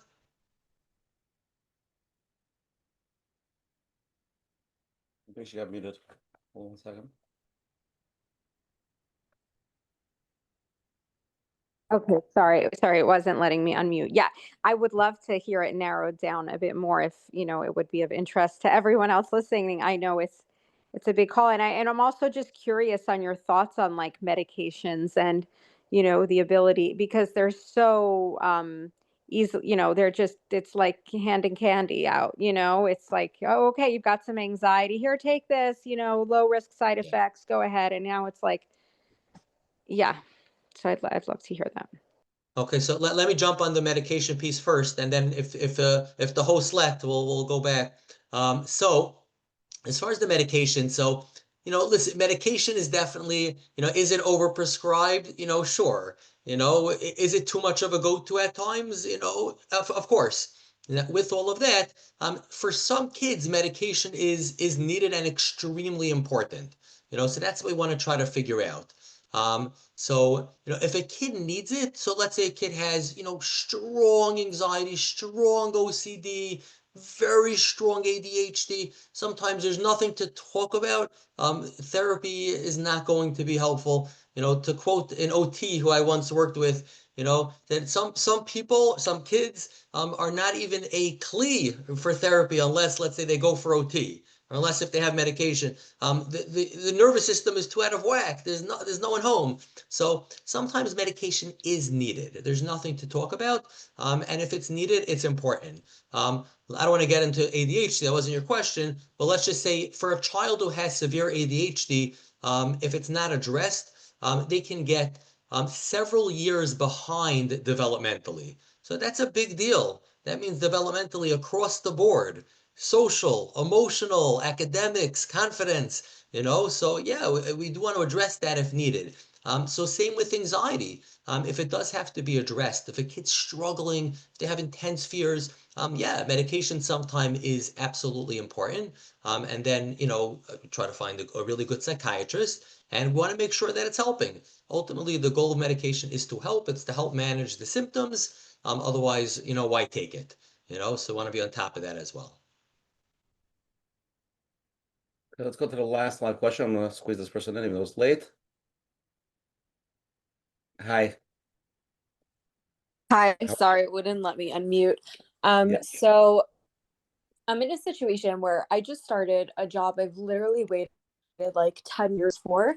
Seems like on paper like my dream job. And my start date kept getting delayed. I felt like I had to overcome the anxiety and the confidence to really, kind of make sure I got my contract. Get I made great promises to them that, like, whatever things that I want to demand, like respectively, I can hopefully compensated for at starting the job. Like I started about 2 weeks ago, and it's much harder, and I'm just getting anxiety that, like, I kind of set myself up for is a value to the company, but like I'm not making the sales. It's a sales job, and 90% of that job is rejection. But it's also a company where they say like they never have someone cold call. They always have people going to them. But I'm starting fresh. I feel like I'm, not getting people who are like come just me kind of reaching out to them, getting rejected. And like, I worked so hard to like, set my boundaries, be really confident, get exactly with the standards that I asked for. And then finally, it's like I'm here, and I feel like it's just a matter of minutes before they're like, wow, like we worked so hard for you. You're useless.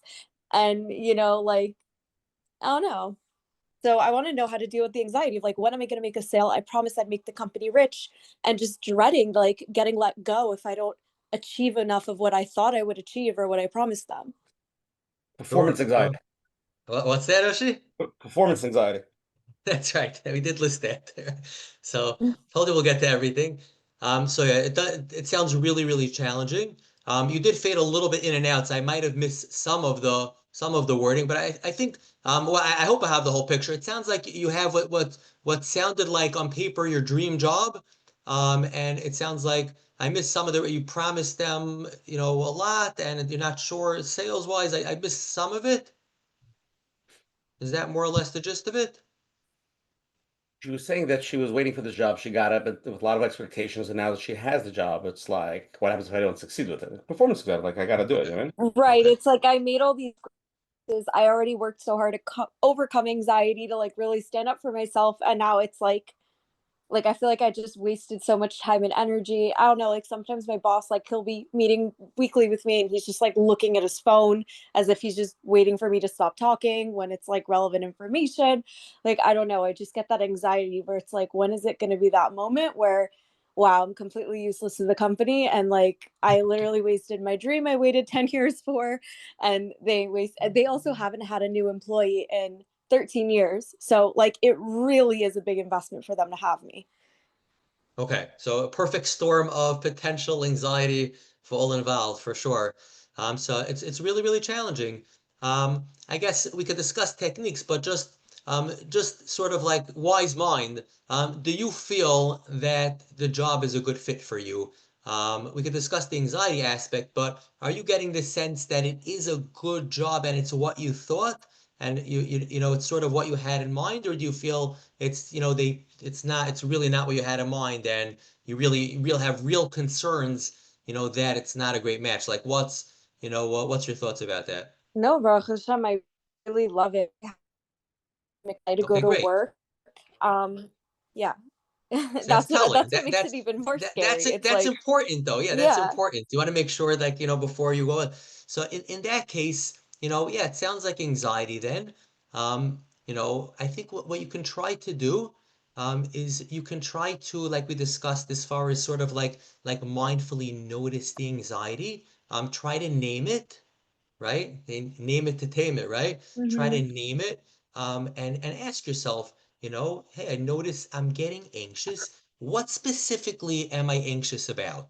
I know Um, exactly. Sorry. I sure, labeled it please cut already. in. So what are you anxious about in one sentence? It's the self-fulfilling prophecy of failure. Okay. In general, do you have any fear or struggle with failure, or do you do pretty well overall until now? No, I'm terrible at it. It really is like the root, unfortunately, of all my anxieties.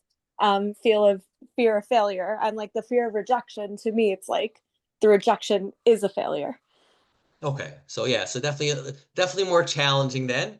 But what you can try to do is definitely notice that. Going a little deeper in CBT, ironically, at 11:06. So there's something called core beliefs, right? That's a little bit deeper. Is what's your core beliefs about yourself? Is your belief that you are successful? Negative core beliefs would be failure, worthless, incompetent, unlikable, unlovable, and so on and so forth. So try to notice if you have any unhealthy core belief, such as hey, I noticed that I have a fear of failure, or I'm concerned I'm going to be a failure. Logically, I'm sure it's not true. And like we said throughout the show, as far as evidence and reframing thoughts, but this is a little deeper as far as trying to find evidence towards what we call a healthy core belief. So what would be a healthy core belief for you? Is that, of course, not that you're a failure, which clearly you're not. You just landed your dream job and you're succeeding in many, many areas of life, including have the confidence to call a live Zoom show, and 99% of the world doesn't. So clearly you're a confident and person with ability. So try to notice evidence towards a healthy core belief. So just switch it a little bit, I'm a successful person.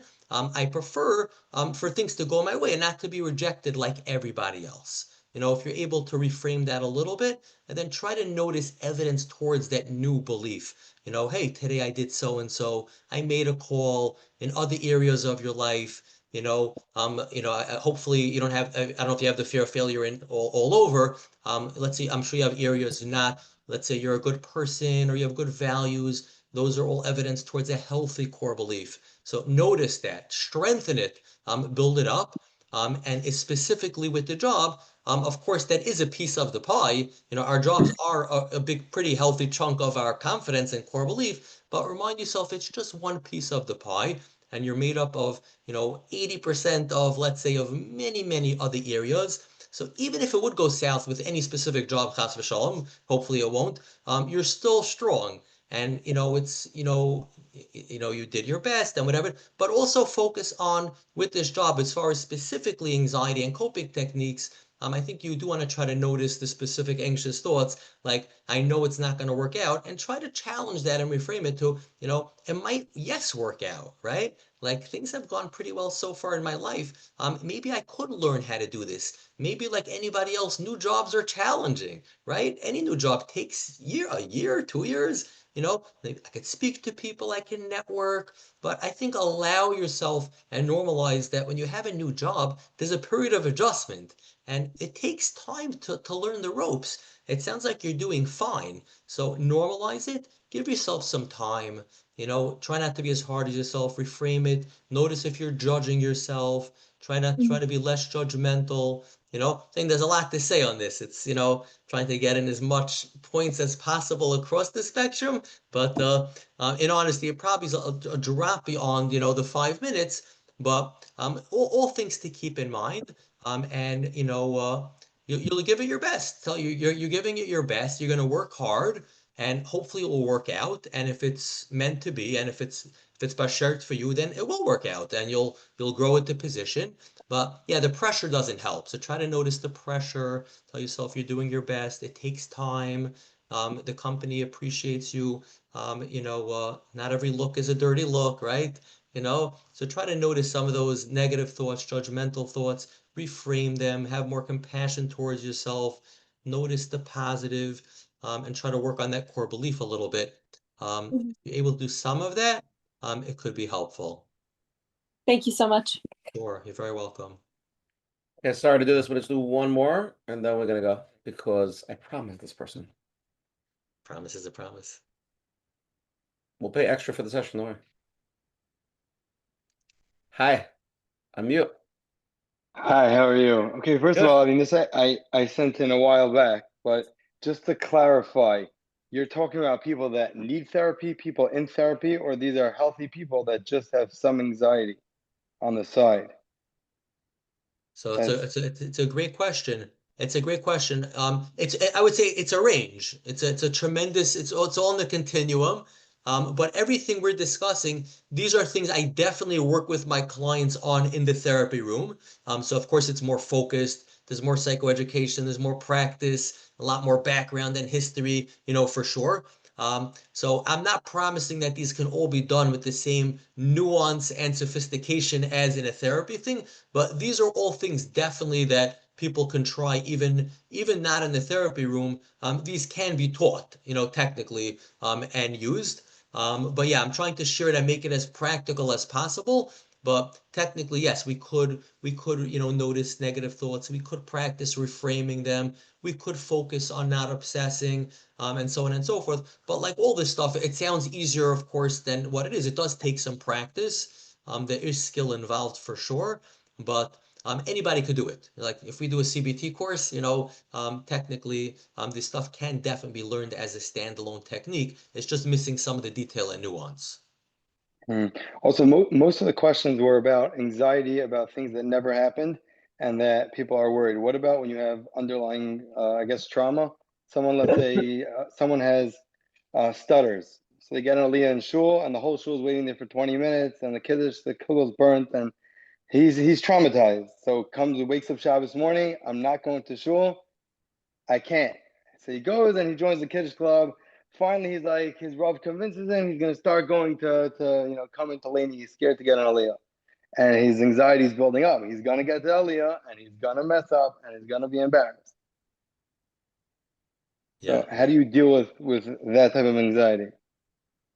So again, so you did mention a couple of them. We're calling it trauma. Is it trauma? Is it anxiety?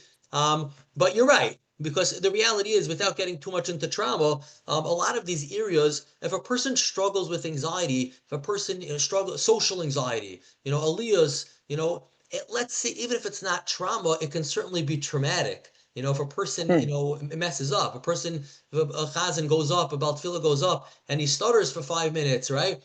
Yeah, it's not pleasant, and it can definitely be traumatic, and it then leads to the behavior of avoidance, and there's no way I'm going to do it again, or confidence can erode. So it's true. But at the end of the day, I will tell you, everything that we discussed tonight will absolutely apply for that. We do CBT, we do focus on what his thoughts are, we reframe it, we look for cognitive distortions, we build it up, what's the worst case, and then gradually, we might do some of that, what's called, sort of exposure therapy, of being willing to try baby steps. And I have clients, they'll daven a mincha. They'll be willing to daven mincha maybe in the versus in the main base medrash. We work up, and then eventually people daven in front of 50 people, 100 people, and we help them with their symptoms, with their panic symptoms. So absolutely, with CBT, with some exposure therapy, it helps build up that confidence. Absolutely true. So it's a great question, which brings in trauma, social anxiety, confidence, really all of that. So yes, very doable, very, very doable. Thank you. Sure. Okay, let's go to the closing segment. Okay, first of all, guys, Avrohom Leffler coming on tonight. Tremendous chizuk, tremendous topic, and Hashem should listen to this now and in the future. Anytime you're feeling a little anxiety, just put this on for 2 hours, fall asleep with it, you wake up like a new person. Again, if anybody's here the first time, every Sunday night, 9 p.m., we give different shiurim, different topics. Next week, November 16th, we're going to have Rabbi Ari Niven from Eretz Yisrael. The topic is change your life by knowing your tafkid, knowing your purpose. Should be very powerful. He's an amazing speaker. Please join us. Avrohom, hopefully you'll be here as usual. And again, it should be amazing. Everything is recorded at menachemberfeld.com. If there's any questions, please email coachmenachem@gmail.com. To hear tonight's shir is 249. If you want to listen on the phone, you can listen to it at 732-305-9011 or on Spotify or Apple Play or 24/6 or YouTube or any other podcast that there are. Avrohom, if anyone wants to get a hold of you, what's the simplest, quickest way? The website, email? Like, what's the quickest way if somebody wants to ask you a question or get a hold of you? Absolutely. And I love questions, by the way, so please do. If you go on LinkedIn, you just type in therapist, he comes up. Yeah, absolutely. That's definitely one way. And I post a lot of therapy topics and stuff, and inspirational we try for. Best way to reach me would be my cell, 732-213-0107. So that's 213-0107. Or you can email me at avromleffler@gmail.com. That's AVROHOM Leffler, LEFFLER @gmail.com. Amazing. And thank you to all the advertising sponsors, Lakewood Scoop, Eleonora, 5 Town Central, Kylie Kaufman from JCN. And now we're going to go to the closing segment, and I'm just going to speak for a minute. Again, tonight's a very powerful topic. Obviously, we all want to kiss anxiety goodbye, especially me. But I think what we learned tonight is that anxiety is part of our DNA, and we have to learn to accept it and embrace it and work with it. And it's not a bad thing. It's awareness, and the more we are aware of it, the more we deal with it, the more we'll have a mahalach with it. Anxiety does create a lot of safety. It helps us get out of dangerous situations. It helps us in a lot of other ways and be more cautious. If you didn't have any anxiety, I'd invest all my money in a crypto stock. I mean, have no anxiety, like it'll be good. Anxiety also could be debilitating because it stops you from doing a lot of things. Like if I didn't have anxiety, I would be able to do a lot more things, right? A lot of times you're scared because you're fearful to do something. So it's a double-edged sword. It's a strong midah, and it works positive, works negative. The problem is when it's not balanced, and a little bit of anxiety like grows. It's a little bit like a cancer in a certain sense. The more you give into it, the worse it gets. So like we have to learn how to have it, but like in a very like calm way. Not having anxiety is a great thing, but it doesn't work because a lot of things in life don't get balanced. People who have like no fears, they run into a lot of other problems. So I think really the way I view it is just really learning to balance it and learning that when it's starting to go too much to the right, how to pull yourself back and to be centered and to realize it's part of life. I'm doing well, rebalance, it's gonna work out, positive thoughts. And ultimately everybody struggles with it. And it's sometimes it's actually hard to see people that just live in so much anxiety that they really don't live in the moment, right? We think so much about the past and all the bad things that happened and all the things we messed up. We're so concerned about the future, what's going to be tomorrow, what's going to be in America and the world and financial man. But right now, which is Negea, you're alive, we need to tap into that. So like you almost never live now. We're always living in a different time zone versus the present, being mindful. So that's something that me trying to really tap into that. I think it's a very important thing. If we could try at least daily say, look, today I have my house, right? Even the girl that spoke before, like she's married, Baruch Hashem, she has a husband, they're paying their bills, they're good. Today, like we could just enjoy life, but we're worried about tomorrow. So you don't enjoy today. So you always messed up because if you don't enjoy today, you always worry about tomorrow, then even when it's good, it's not good. So the anxiety, instead of being the safeguard to protect us, it goes the other way. It just makes everything not good. So I feel like this is something that we need to work on and just really try to keep that balance that we need it. It's a security, embrace it, breathe it. But when we start living it too much, then you need to go exercise, jump in a pool and pull yourself out of it. Maybe similar to depression a little bit, maybe. I don't know, Avrohom, good concept. Maybe it's a little bit like that.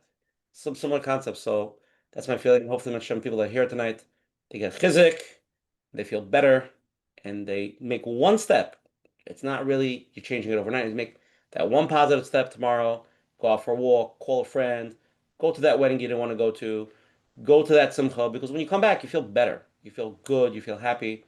So just do that one step, one micro step in the positive direction, one micro step in success, one micro step in, oh, it's gonna be good, one micro step in, oh, it's not so bad, one micro step in like, oh, I'm really good today. I'm living, I had delicious supper.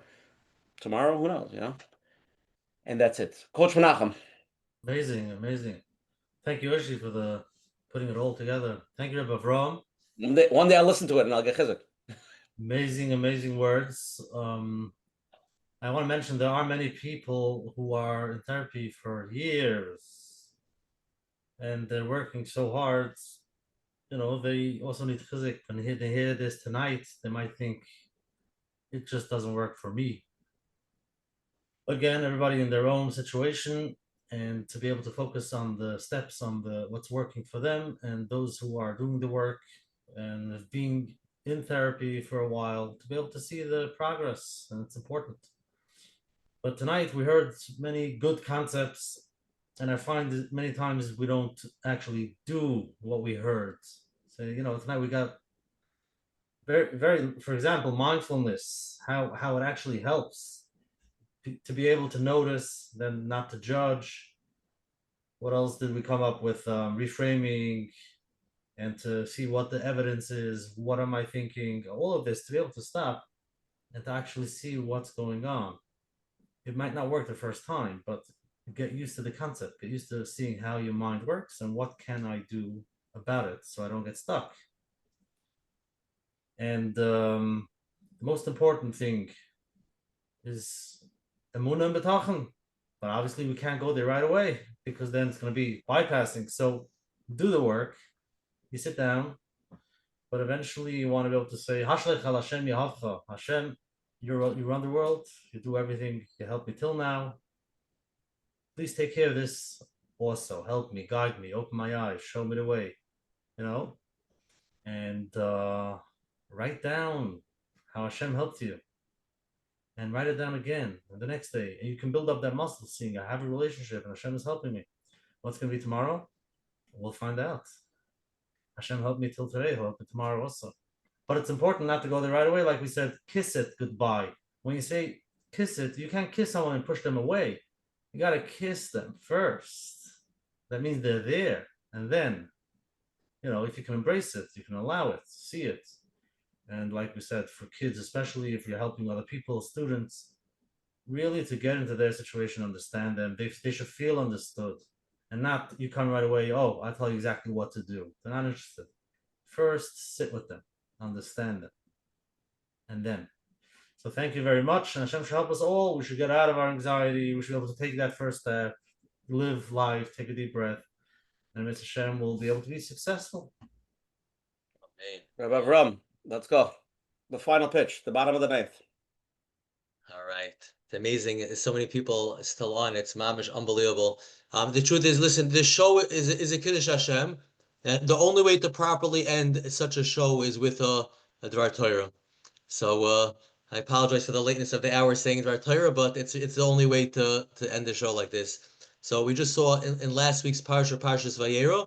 So we saw that Hashem came to visit Avram Avinu, right? And Rashi says, Lavakar Asachoyla, right? Hashem was doing bigger cholim to Avram Avinu.